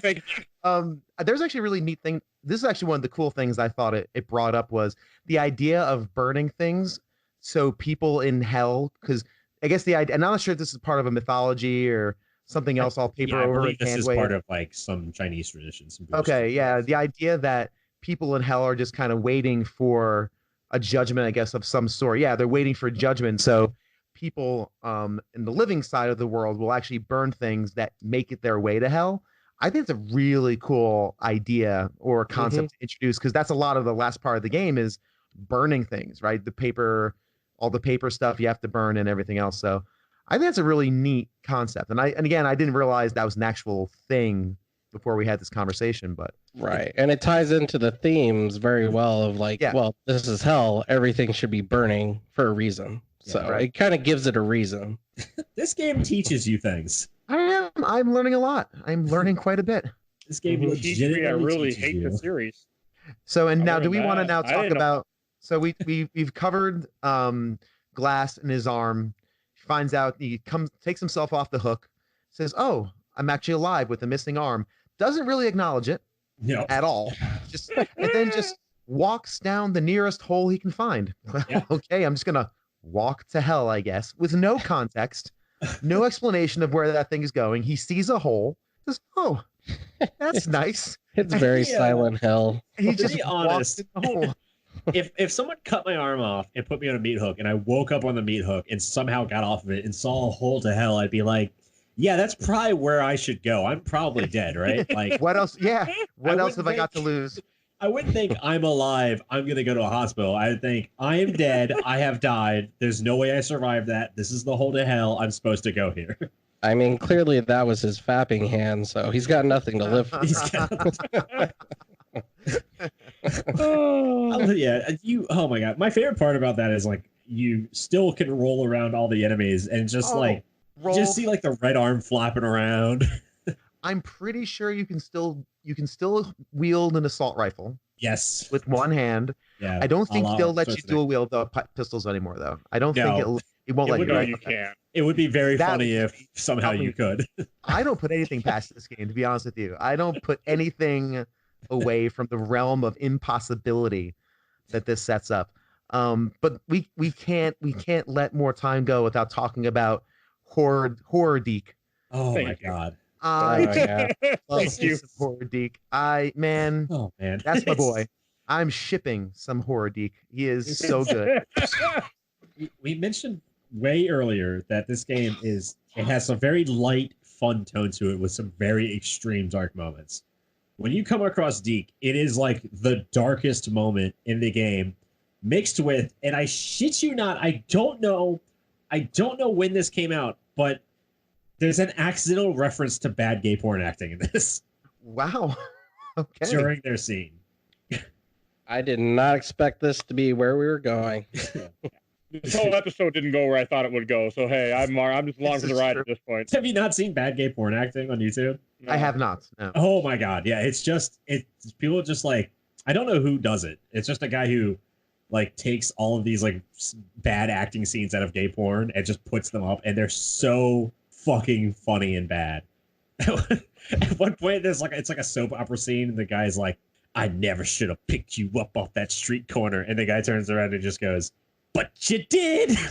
All right, I can see this being entertaining. I recommend everyone go also after you're done watching Hook, the family-friendly adventure with Robin Williams. Go watch bad gay porn acting on YouTube. It's so funny. I'll throw it into incognito mode, and I'll make sure that happens. as Bill was saying, so you fight Deke, like that whole fight is just weird too, because he's on like, he makes these floating panels come up and you have to run past them and wait until he finally rises to shoot them. It was so for Michael, me, I just stood in the water. But Michael, before we even get to that point, we're papering over the beauty, the majesty of horror Deke. You see, he has half a head Yes, with tentacles coming out of the half. With tentacles coming out of the second half of his head. He has gelatinous body with faces popping out every which way, telling you the faces of all the people he's murdered as well. The faces of all the that's right. The faces of all the people he's murdered, and he's berating you, and he's saying, "Wait until you end up here. Wait till you what you look like." Because oh boy, you think I'm a hot mess. Wait until you look at yourself in the mirror when you're down here. Wow, so good. We have to just live on that for a second, and then you can talk about the platforms, because I don't remember the platforms. All I remember is Hardy and saying, "Game, you won me." I vaguely remember any of it. And I beat it, and I did that fight last night. And all I remember is platforms that again, this whole we played podcast. I usually remember a lot of things very good. I can't remember shit about this game. I think it's just I don't want to. See, I don't see how you don't remember this, because this is the point in the game where it took me out of the game, and it was like, are you questioning the very nature of what a game is right now? Like, it's like, oh, we've killed so many people up to this point. Glass. It's just like, yeah, I guess we have been murdering a lot of people to get to hell. Well, I felt it was just them kind of focusing on their life, not what they did on the mission, like in Snake. See, so that's one of those things where it's, I don't know. If this game is an accident, then it's just a really well-written line. If this game is purposeful, then this game is fucking genius. Yep. It's like I didn't expect the game to go all Spec Ops The Line on me and make me question the fact, should I play the games? Like, should I really be playing this sort of game? I don't think that's what they were going. I think it was just a throwaway thing that they put in there because he's a murderer or not. I didn't feel like it was to question you as the player. But I don't know. I don't know. It made me certainly question whether I should stop killing people or not. It made me question why I was playing this game, but I know why I was playing this game. It's played so it's so intentionally made in a way to highlight that part of the game, though, because the music has changed for this one part. It's like, actually, if there is music in this dialogue, it's very quiet, and it's just like I said, this game is so cinematic. It focuses so highly on Deke and Glass during this conversation. The camera is cutting back and forth. In any other game, you'd have these two characters talking, and it would be So you're telling me this game had music? I just remember podcasts playing with it if I played this game. This game had music, Mike. This game had some fucking music. I tried, and there were certain points I said, fuck it, and I put a podcast on and listened to Comic Conspiracy instead because I just hated it. I was just trying to beat it. Across Deep, though, the music gets real quiet. And in a normal game, in any other game from this era, it would be, you'd see the two character models standing next to each other, and the dialogue would just play over this image of two of them standing together. That's how games operate in this era. In this game, it actually cuts back and forth. There's actual camera cutting back and forth between Deke and Glass while they're talking. It's set up like a fucking movie. That's what makes me think this is an entirely intentional writing thing. It's gotta be on purpose. I don't know. It hit me really hard. That scene is fantastic. It's fantastic. Yeah. I was affected by this game in a way that I was not expecting going into it. I mean, I think what they were trying to do is they were trying to say there's still stakes at hand here, and these people things are happening and it is affecting them, but it's also a little bit like Big Trouble in Little Yama. It's still, Big Trouble in Little Yama, but now your soul is on the line. Yeah. There are worse things than death is what the game is telling you. It's interesting. I was just thinking through kind of what you guys are talking about. I almost feel like this game, and this is almost more generalities back to that, but I feel like this game almost is a series of really cool short stories that don't work as a collective whole. Yeah. Again, this little scene between Deke and Glass, it is fantastic. That is great. That's chef kiss. But as a whole work, it doesn't quite mesh. But there's lots of these really cool moments in it that I was impressed by quite a bit of it. But again, I didn't play it, so I was just watching someone else better play it. So I think you are right. Experience the right way. Yeah, I'm only looking at the one way. Yeah, I think you are right about the sequences of events being a little detached, though. They do not feel like one cohesive story. It's all a little mix of weirdness and shit flying all over the place. I don't That's know. why. That's why. Like I say, it's a parody because they were just like, we're gonna make fun of what video games are right now. And I don't know because I even looked up the director. I looked up the director of this game to see what else he worked on, and it was like he wrote like some Fantastic Four games, and he wrote like the Chronicles of Riddick games. And like those are fine, I guess. They're not good. They're just all right. But I would expect him to have more great writing credits or like actual writing credits. Like I don't know what happened there because I feel like this game was extremely well written, but like it wasn't continued. It was like the one random game. Like he also wrote like the 2007 Transformers game. Wow. He wrote apparently he wrote Wheelman, which I didn't think Wheelman had. I didn't know Wheelman had like a story in it. I guess it does. It does a decent story. Wheelman's a good game. Is it really? Okay, we'll have to play Wheelman. I need to experience more of this guy's games. He wrote. He did the story for Scooby-Doo Unmasked. So in boom. No, just kidding. I'm not just kidding. Literally no interest. So I don't know. Before we move on, I just want to, because I don't know how we're doing on time, Mike. I don't want to sit on it too long. But should we talk about the endings now, or should we? Be able to edit this one? Yeah, Because Mike's got some editing ahead of him, so I know what that world feels like, man. Right before the end, there's a part where I want to say Glass and Han are both with the Chinese girl you're hunting this whole game. I can't remember her name. Li Ming or something? Wei Ming, yeah. Oh, I want to point out too before that. Sorry, because this is also really interesting. You come across the black and white guards of impermanence, which I don't remember this. Thank you for bringing these guys up too with the long, yeah. They give you weird cryptic. It's a willow. It's a willow, right? Yeah. Yeah.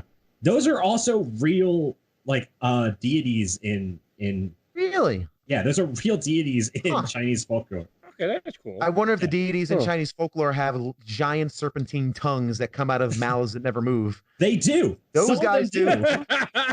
Yeah, those some of those guys do. There's like a real thing in some Chinese mythology. Like these are the enemies in this game are based off real things, or I guess real stories told in Chinese mythology.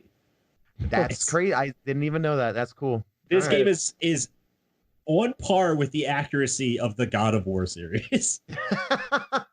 Nice. And that is not even a joke. Dang. All right. Cool, man. I don't know how to take that. Yeah, it's really weird, right? This game, it's so much better than it deserves to be. Again, I didn't play it, so go ahead. Sorry, Mike. That's a great way to play it, though. Just not play it, just to watch it. Like I was thinking often while playing this game, and I'm like, wouldn't it be more fun just to watch somebody else play this game? Like this is the kind of game that you want to go to somebody's house, like, oh, I'll show you this game. Like that's how I experienced all the old Resident Evils, and that would have been really cool. But playing it, no, not cool. I want to say, I was very confused. So if you watched the game, did you watch just whatever ending the player had, or did you watch all the endings? They did all the endings. Okay, because I watched all the endings and I was very confused by all the endings, seeing them all in a row. Well, if we get to the main ending, I have a line out of the wiki, which is actually glorious, describing the true ending, the true good ending. Go for it. Let's just go to the endings. Let's do the endings. Other stuff happens. I won't go complain. into the endings. Yeah, other stuff happens. You fight the King of Hell. So basically, we do need to set up the ending though, because go ahead. Yeah. I'll let you set it up. You as Hana, and you're going back and forth. If you're playing as Hana and Glass, you're going through hell. You're trying to get to at this point there's demons that look like people that are kind of escorting Wei Ming around. Yes. So we have to flash back to the very beginning of this game, because this game starts with a flashback narrated by Wei Ming talking about how she wants to feel pain. A mysterious figure comes up, slices her throat, she dies. And you see Hana no. We get to the end of this game. We're at that flashback sequence. We're at that part now. You see the mysterious figure coming up behind Wei Ming. You're like, no. And it turns out it's fucking Glass, and he just cuts her throat. Don't know why. Not really explained. Glass is just I think he says he wants to avenge Deke, and he blames Wei Ming for it, I guess. But yeah, he basically thinks she's evil and she's to blame for it. And... yeah, even though Deke was like, no, we fucking did this to ourselves. That was the whole point of his speech. Right. You kill Yeah, Wei Ming, and then we get to the end of this game. It starts with a standoff where Hana and Glass are freaking out. Hana's yelling at him. He's yelling at her. To be fair, he's missing an arm, so he's had some troubles. He's in an understandably frustrating situation.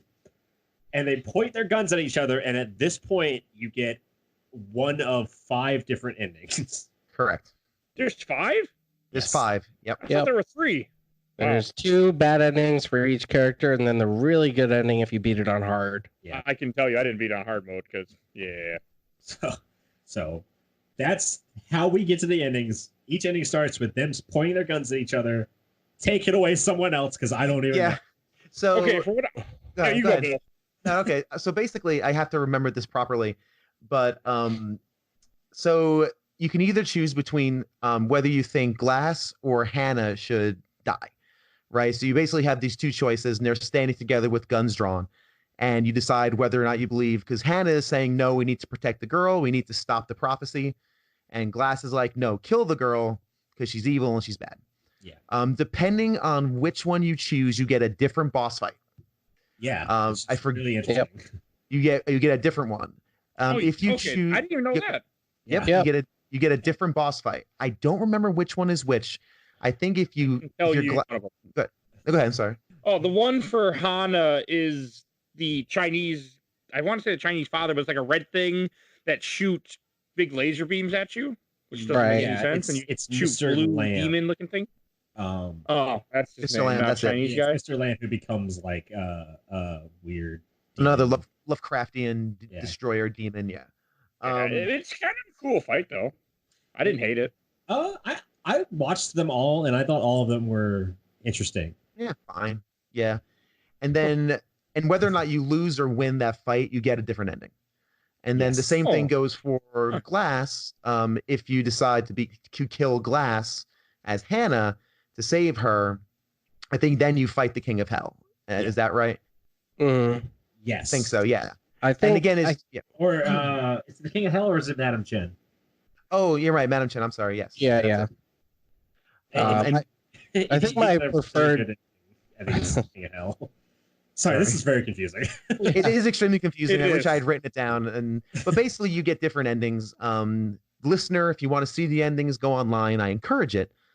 Don't play the game. Just go online and watch them. They're fun. But the final ending, the main ending is it's only available if you beat it on hard. Is you can choose the middle, which is basically Hana and Glass team up, and you basically fight Mr. Lim again. It's the Lim fight, I think. Yeah. And the final line in this wiki, on the hard difficulty setting, a third option becomes available: spare the lives of both Glass and Hana. In this ending, the pair emerge from the smoldering wreckage of the brothel, where they find a befuddled Deke sitting on a toilet. That is all you need to know. Yep. Thank you, game. The final coda. I think he even has like a funny line of like, yes, I don't remember anything since I bumped my head. Yeah, Deke has no memory of being killed, believing he has taken a bump to the head, and asks how they made out on the deal. What? Yeah. And I feel like Deke right now. I bumped my head, don't remember where the game happened or anything. I'm just like, what? And then it's cool, and then Glass comes out, his arm is back, everything's fine, and then you just walk out of the burning pit. It's weird because that's like the best ending, and also the cool canon ending, I guess. Like that's the intentional ending. Yeah. Or is that just there is a prequel and there is a sequel that came out like almost 20 years later. So yeah, it's like the weirdest sitcom ending that is meant to be the real ending of the game. It's so odd. My favorite ending of it was probably, because again I saw all of them. I think it's the one with if you play as Hana and you lose, because if you play as Hana, the girl is still alive. The girl actually completes the prophecy.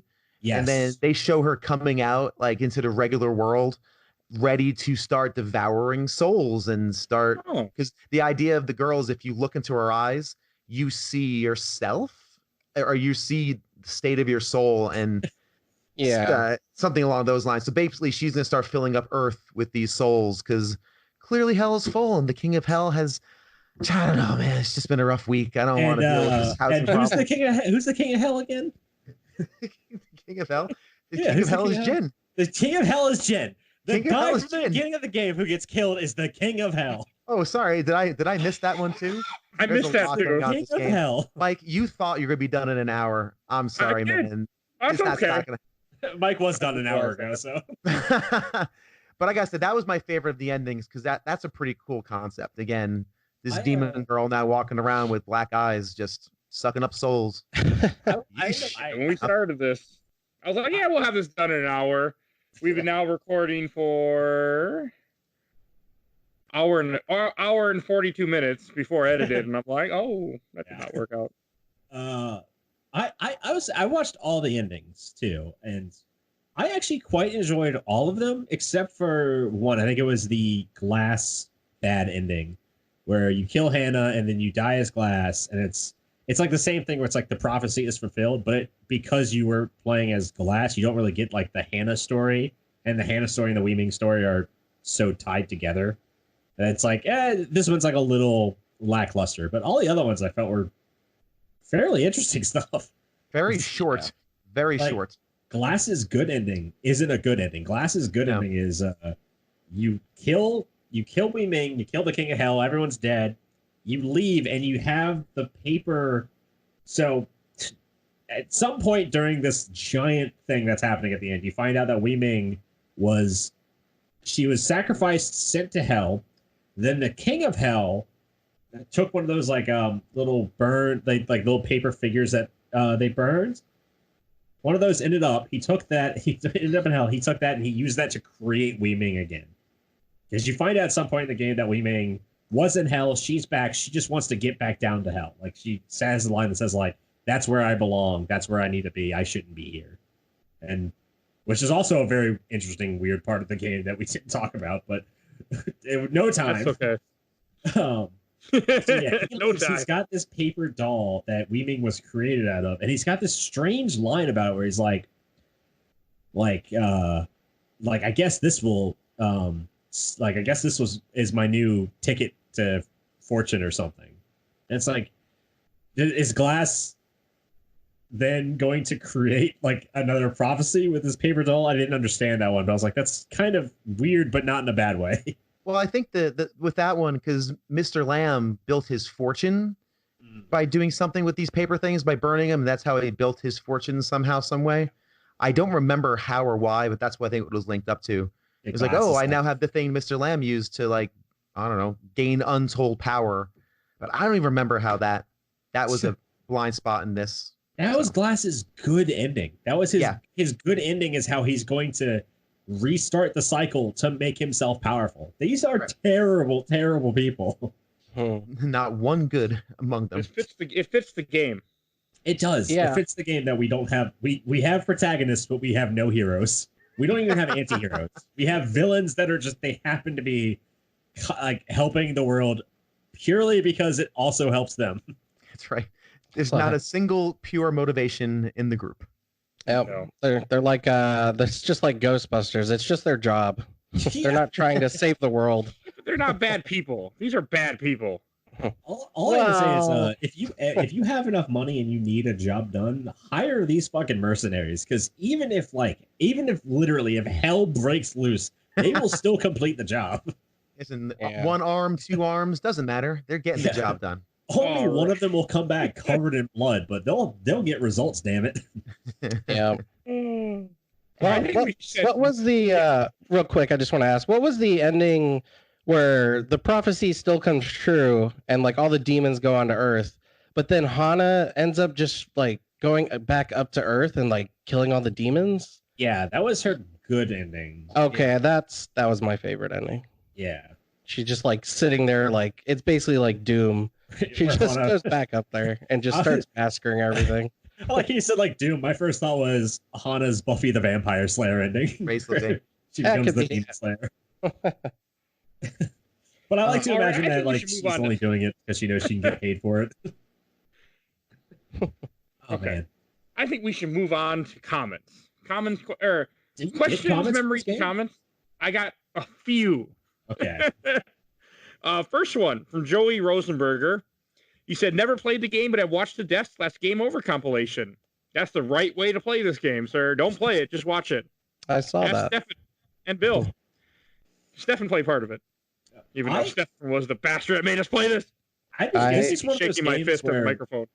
I'd say it's absolutely fine to watch it. Like, some games I think you should play to experience to, like some games mechanically, it's kind of part of the story, how the game plays. This is one of those games that you should just watch. Yeah, just watch it. It's actually it's a really good watch. I mean, from beginning to end, with if you're watching a player who knows what they're doing, it's like 2.5 hours. Yeah, and you can even skip through. Like, I even scrubbed through a lot of the wandering around. I got through it in about 2 hours, which is a movie. Hey, yeah, it's a full-length movie. Yeah, and it's fine. It's actually more than fine. I actually enjoyed myself watching it. So. I'm going to end up watching a playthrough of this game again, just because I really enjoyed the story of it. Yeah, definitely give it a watch. All right, and another comment from Brandon Housen. Do they show it? Question mark, question mark. No, they do not, sir. No. He's referring to the nudity scene because you see like nudity. Like, that's one of all the advertisements for it, but there actually is no nudity in this game. Here's the grossest thing I read out of anything when I was looking up like any information I could find in this game. The grossest thing I read, and just be ready for this, was after the introduction of the female love interest in the prequel game, where you had two sexy girls that were like kind of in a relationship. Apparently, Uwe Boll wanted to make a movie after he saw that. Yeah, great. Yeah, I've read and I was like, ugh. I legitimately felt like disgusted by that. I was like, oh god, that's pretty grody. I'm glad he's done making movies. You know something's a little too sexualized when Uwe Boll steps in and wants to put it up on a pedestal. Blood rain. All right, got a couple more to read real quick. One's a memory from Nick Mo. He said, for some reason, this game was really rare in my local retro game scene, and I really didn't want to eBay since after shipping and possible damage, it would end up costing way too much. The day I finally found it, I walked into my favorite retro shop, Bro Game Shop in Torrance, California, and the guy behind the counter remembered me looking for it and saved it for me. Got it for $30. An amazing find and a great day. $30 that's a good price for this game, but did we look up how many units sold for this? Because here in Arizona, it's not rare at all. I could not find anything aside from like a few reviews. I have no idea. Yeah, there's not much out there on it. I actually did my due diligence before getting an emulator and trying it. No shame in my game, honestly. Whatever, we can talk about that. But to see if I could buy it, and like online, it was like $80 or something, and I went, yeah. No. I mean, if you can buy a sequels, like $20 on Switch. There you go. Or there you go. Not the first one, but if you can buy it, I will buy it and emulate it anyway, just so I feel like, okay, I bought it, but I want to emulate because I want save states. I don't feel guilty. But something like this that came out in 2000, I don't think ever been re-released. It has not been re-released because I'm looking at the Wikipedia. So in those cases, when all you're doing is spending $80 on some asshole who bought it 15 years ago and been sitting on it. No, there's no shame in there. It's like, I'm gonna have to agree with you. I mean, the way I look at it is, if you're gonna emulate something and it's a game that nobody can make a profit off of anymore, go ahead and emulate it without feeling shameful. That's kind of where I land on it too. Kronos went out of business in 2002, so yeah, no one's making any cash on it. So plus, it's important for archival and everything else. This cannot be true. Sorry. Oh no. Hold on. You're killing me, Stu. I just looked up an article talking about Fear Effect Reinvented. Yeah, I can't read actually. I have my computer's just braille. You started touching it. Fear. So I'm looking at an article right now on PlayStationLifestyle.net. So take that however you will. I've never heard of this fucking site before. I don't know if it's like PlayStation sponsored or not. I don't know. It's talking about Fear Effect Reinvented, which I don't know if that ever came out. No, I think it was announced in 2017 is what it was. It was just not released after that. And it was never heard from again. According to, let's see here, Forever the way it should be. A Polish publisher which co-produced the new Fear Effect project with Sushi uses... so this is the official description, or this was going to be the official description for Fear Effect Reinvented by the publishing company. Fear Effect Reinvented is a refreshed version of the original Fear Effect. The original version of the game had launched in 2000 and was well recognized by both players and critics, which is definitely a lie. Thanks to which around 1 million copies of Fear Effects were sold worldwide, which would make it one of the best-selling games of 2000. Probably the best-selling game of that era. I mean, I could see that. I think most of the reviews I read were like around 8, 10, 7, 5, 10. I only found a couple of reviews. You think 1 million people bought this game? I mean, the review-wise, it was received well, but I don't know about the units sold. That seems. I mean, there are a lot of teenagers out there, and this was before the internet was as available as it is now. So I think like Resident Evil 2, that's like Resident Evil 2 levels of being sold, and this game is not recognized in any way like Resident Evil 2. Like I said, I didn't even know what the game was. I had never heard the name before. And I'm not saying I know about every single game that came out, but I would think if a game came out and sold 1 million copies, I would have fucking heard about it. Stuart, man. 1 million. I wonder if they mean like 1 million copies of Fear Effect were printed and shipped to retail stores and burned in a landfill. That's the only way I can imagine. I cannot imagine in any world that 1 million copies of this game were bought worldwide. First of all, they say worldwide. But the game didn't come out in Japan. It only came out in North America and Europe. So so it would have had to been sold 1 million copies just in North America and Europe. That seems impossible. That happened, and nobody really knows about this game.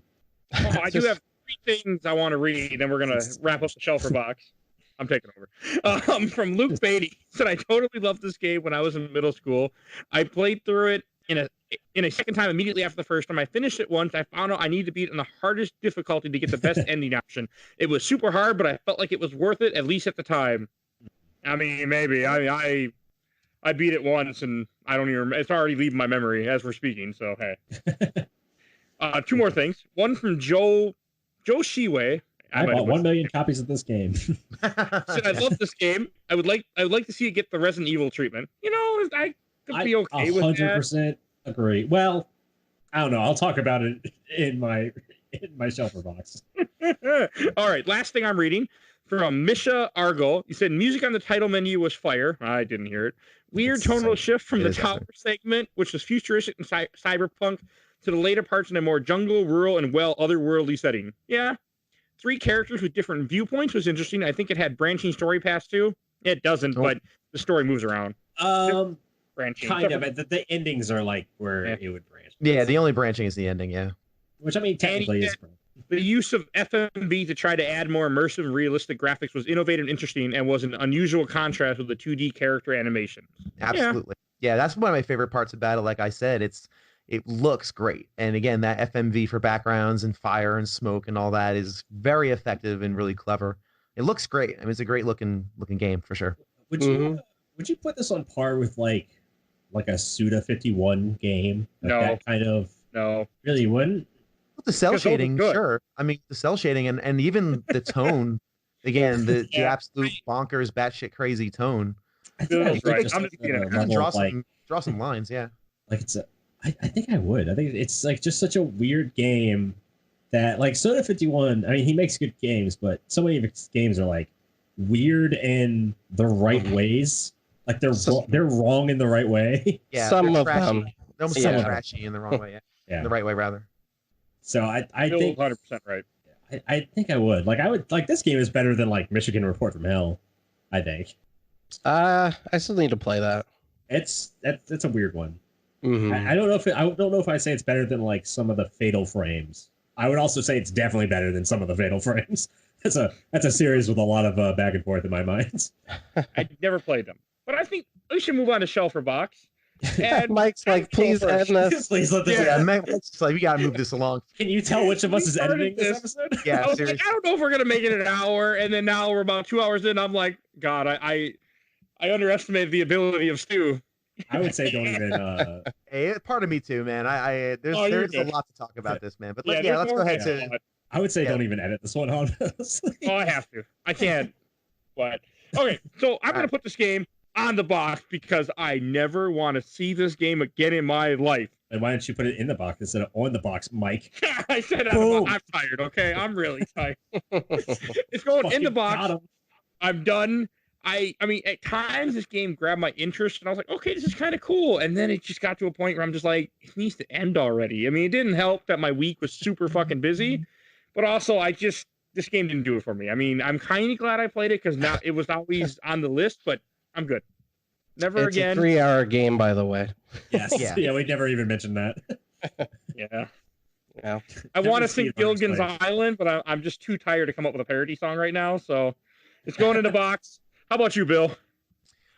This is going in the box for me as well. I watched someone play it, and I enjoyed my time watching someone else play it immensely. I have Headless Deke in my heart.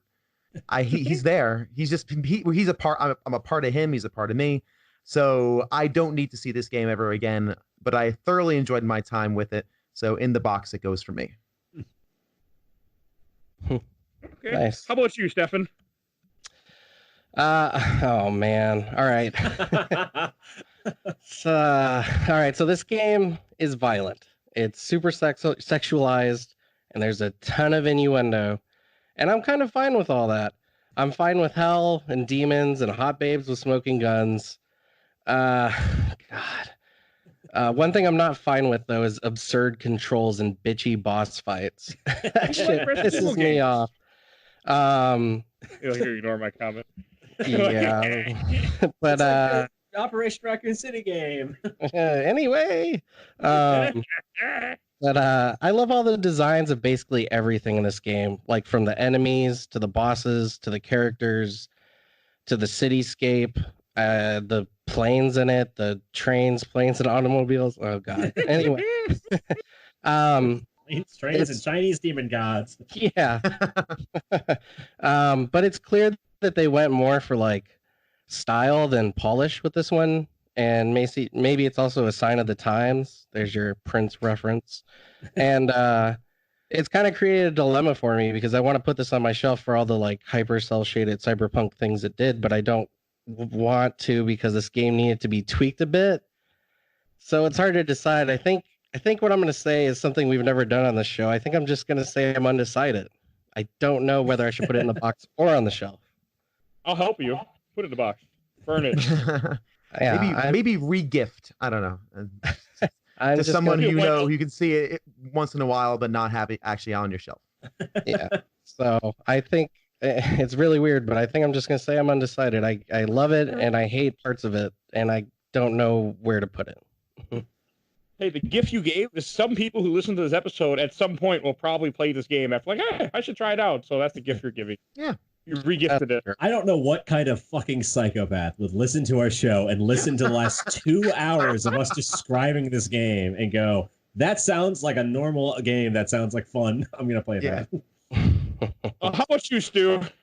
Man, I'm with Stefan. It's so confusing. It's this game, I think I have to put it on my shelf because at the end of this day,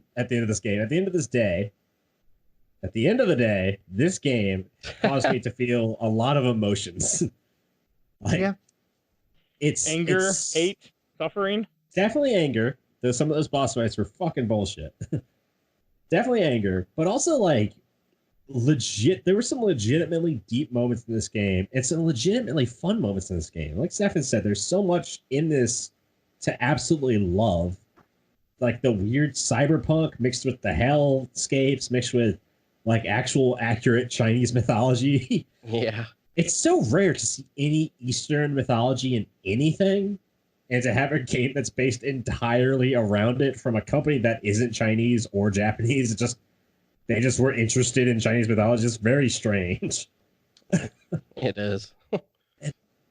Like, did we even talk about like the fact that there's like a fear meter element in this game? We did. I brought it Yeah, up we touched a on long that in the time beginning. ago. There's Yeah. so much in this that is a so interesting. And honestly, it comes down to whether or not the game was intentional. If it's an accident, it's going in my box. I enjoyed it. It was accidentally great in some aspects. If it was intentional, then I need to track down the director of this game and ask him some serious questions.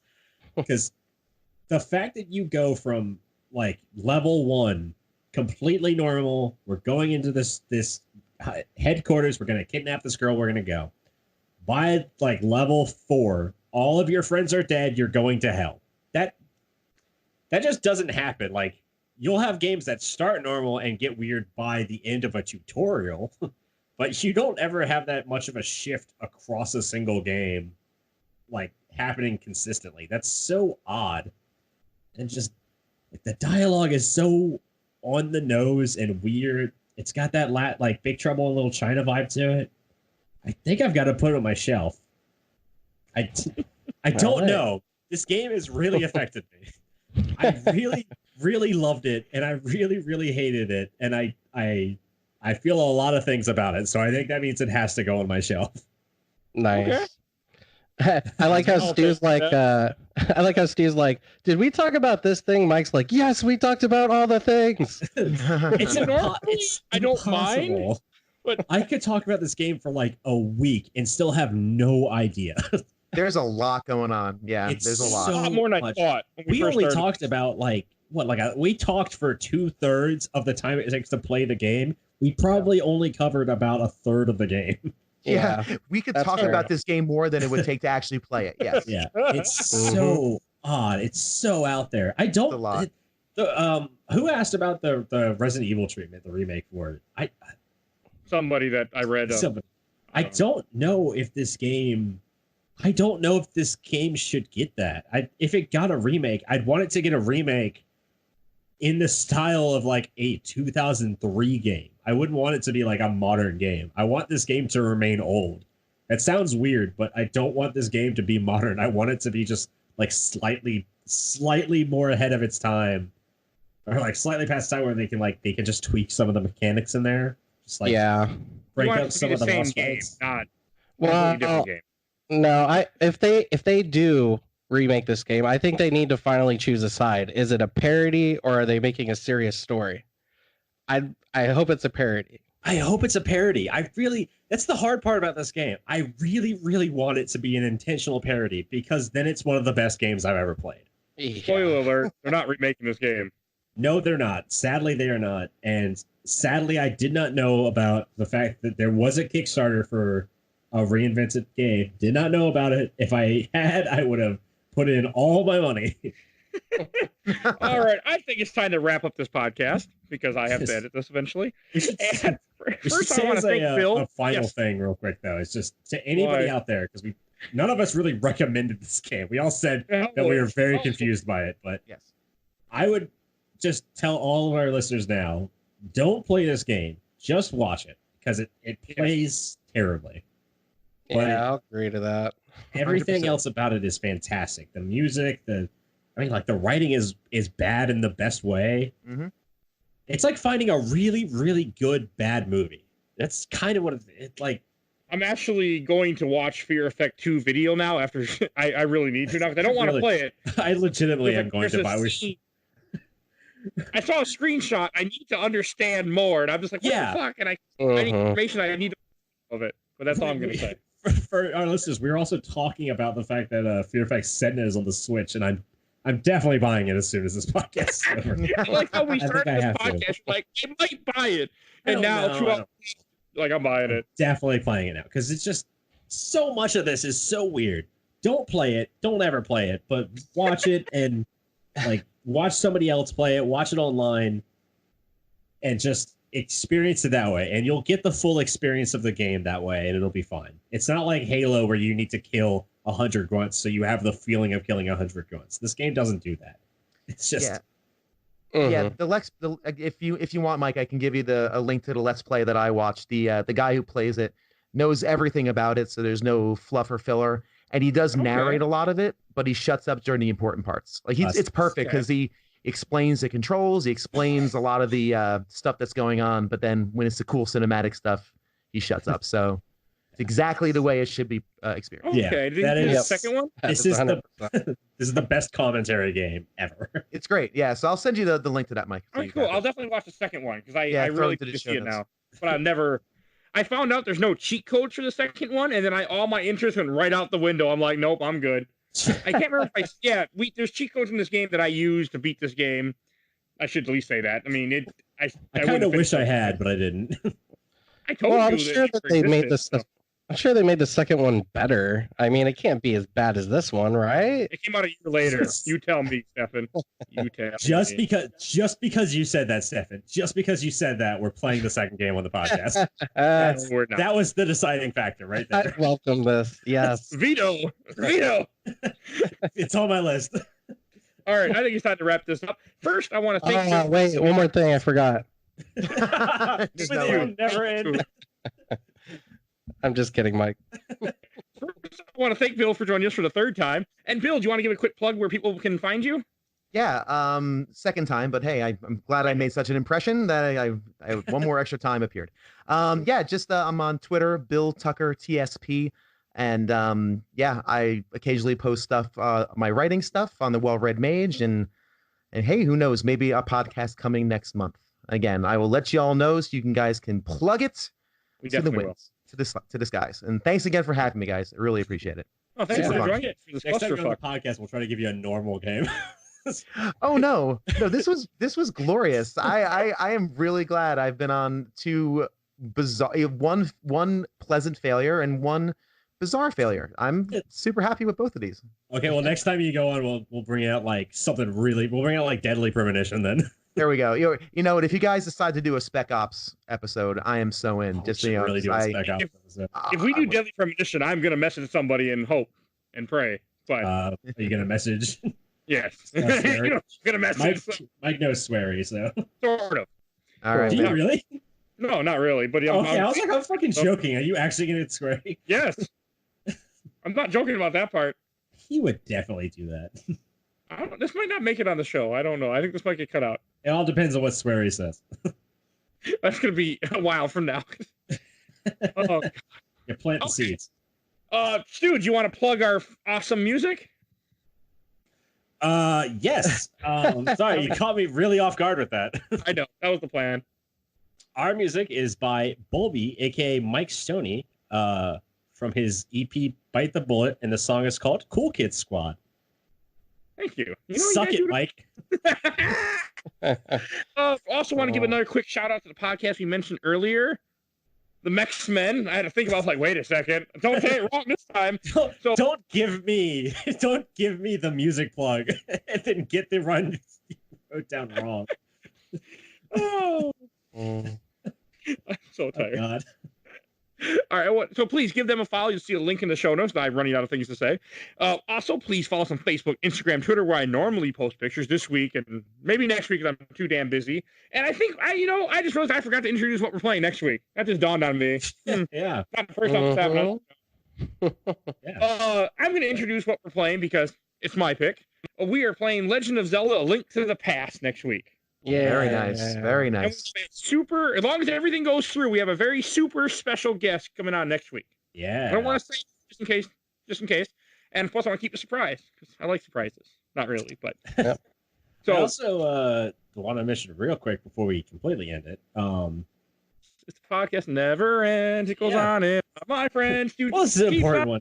Yeah, more how Mike is singing, and we don't know how it started the podcast. Just real quick, I never want ends. to talk about Fear Effect again. No, I'm just kidding.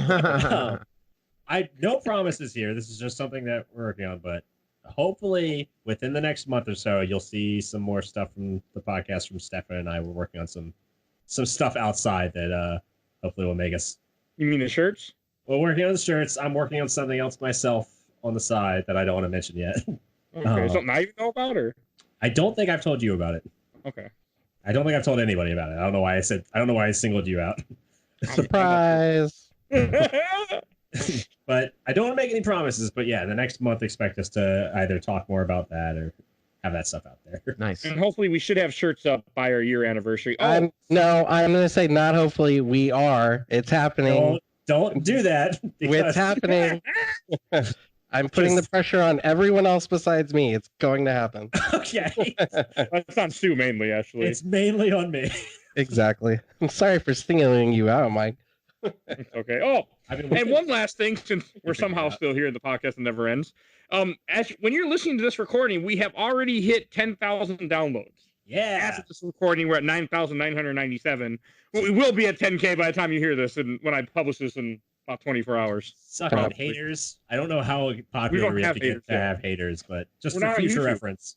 For all of our haters, that when we get big enough to have haters come back and listen to our early episodes to find examples of why they hate us, this is for you. Suck it, haters. Hey, somebody downloaded someone downloaded Shadows of Colossus 7 times yesterday. So hey, people listen to our old episodes. Yeah. I look way too much at these things. He just Mike is like a constant stat readout. Like my alarm clock is Mike showing me statistics in the morning. I don't do it that much. Not you guys. I do it to myself. Not even joking. I'm not even kidding about this. The other day, I think it was Friday, I was about to say I was out with someone and they were like, "How's the podcast doing?" I was like, "I don't know. Let me ask Mike." And when I checked my phone, you had just sent me the stats. we share a special bond, Stu, at this point. I didn't even have time to ask. It's been almost a year we've been doing this. Almost. We're getting there. God. Right on. This podcast is never going to end, is it? No. I now. Bye, everybody. Have a wonderful day. I'm hitting stop recording.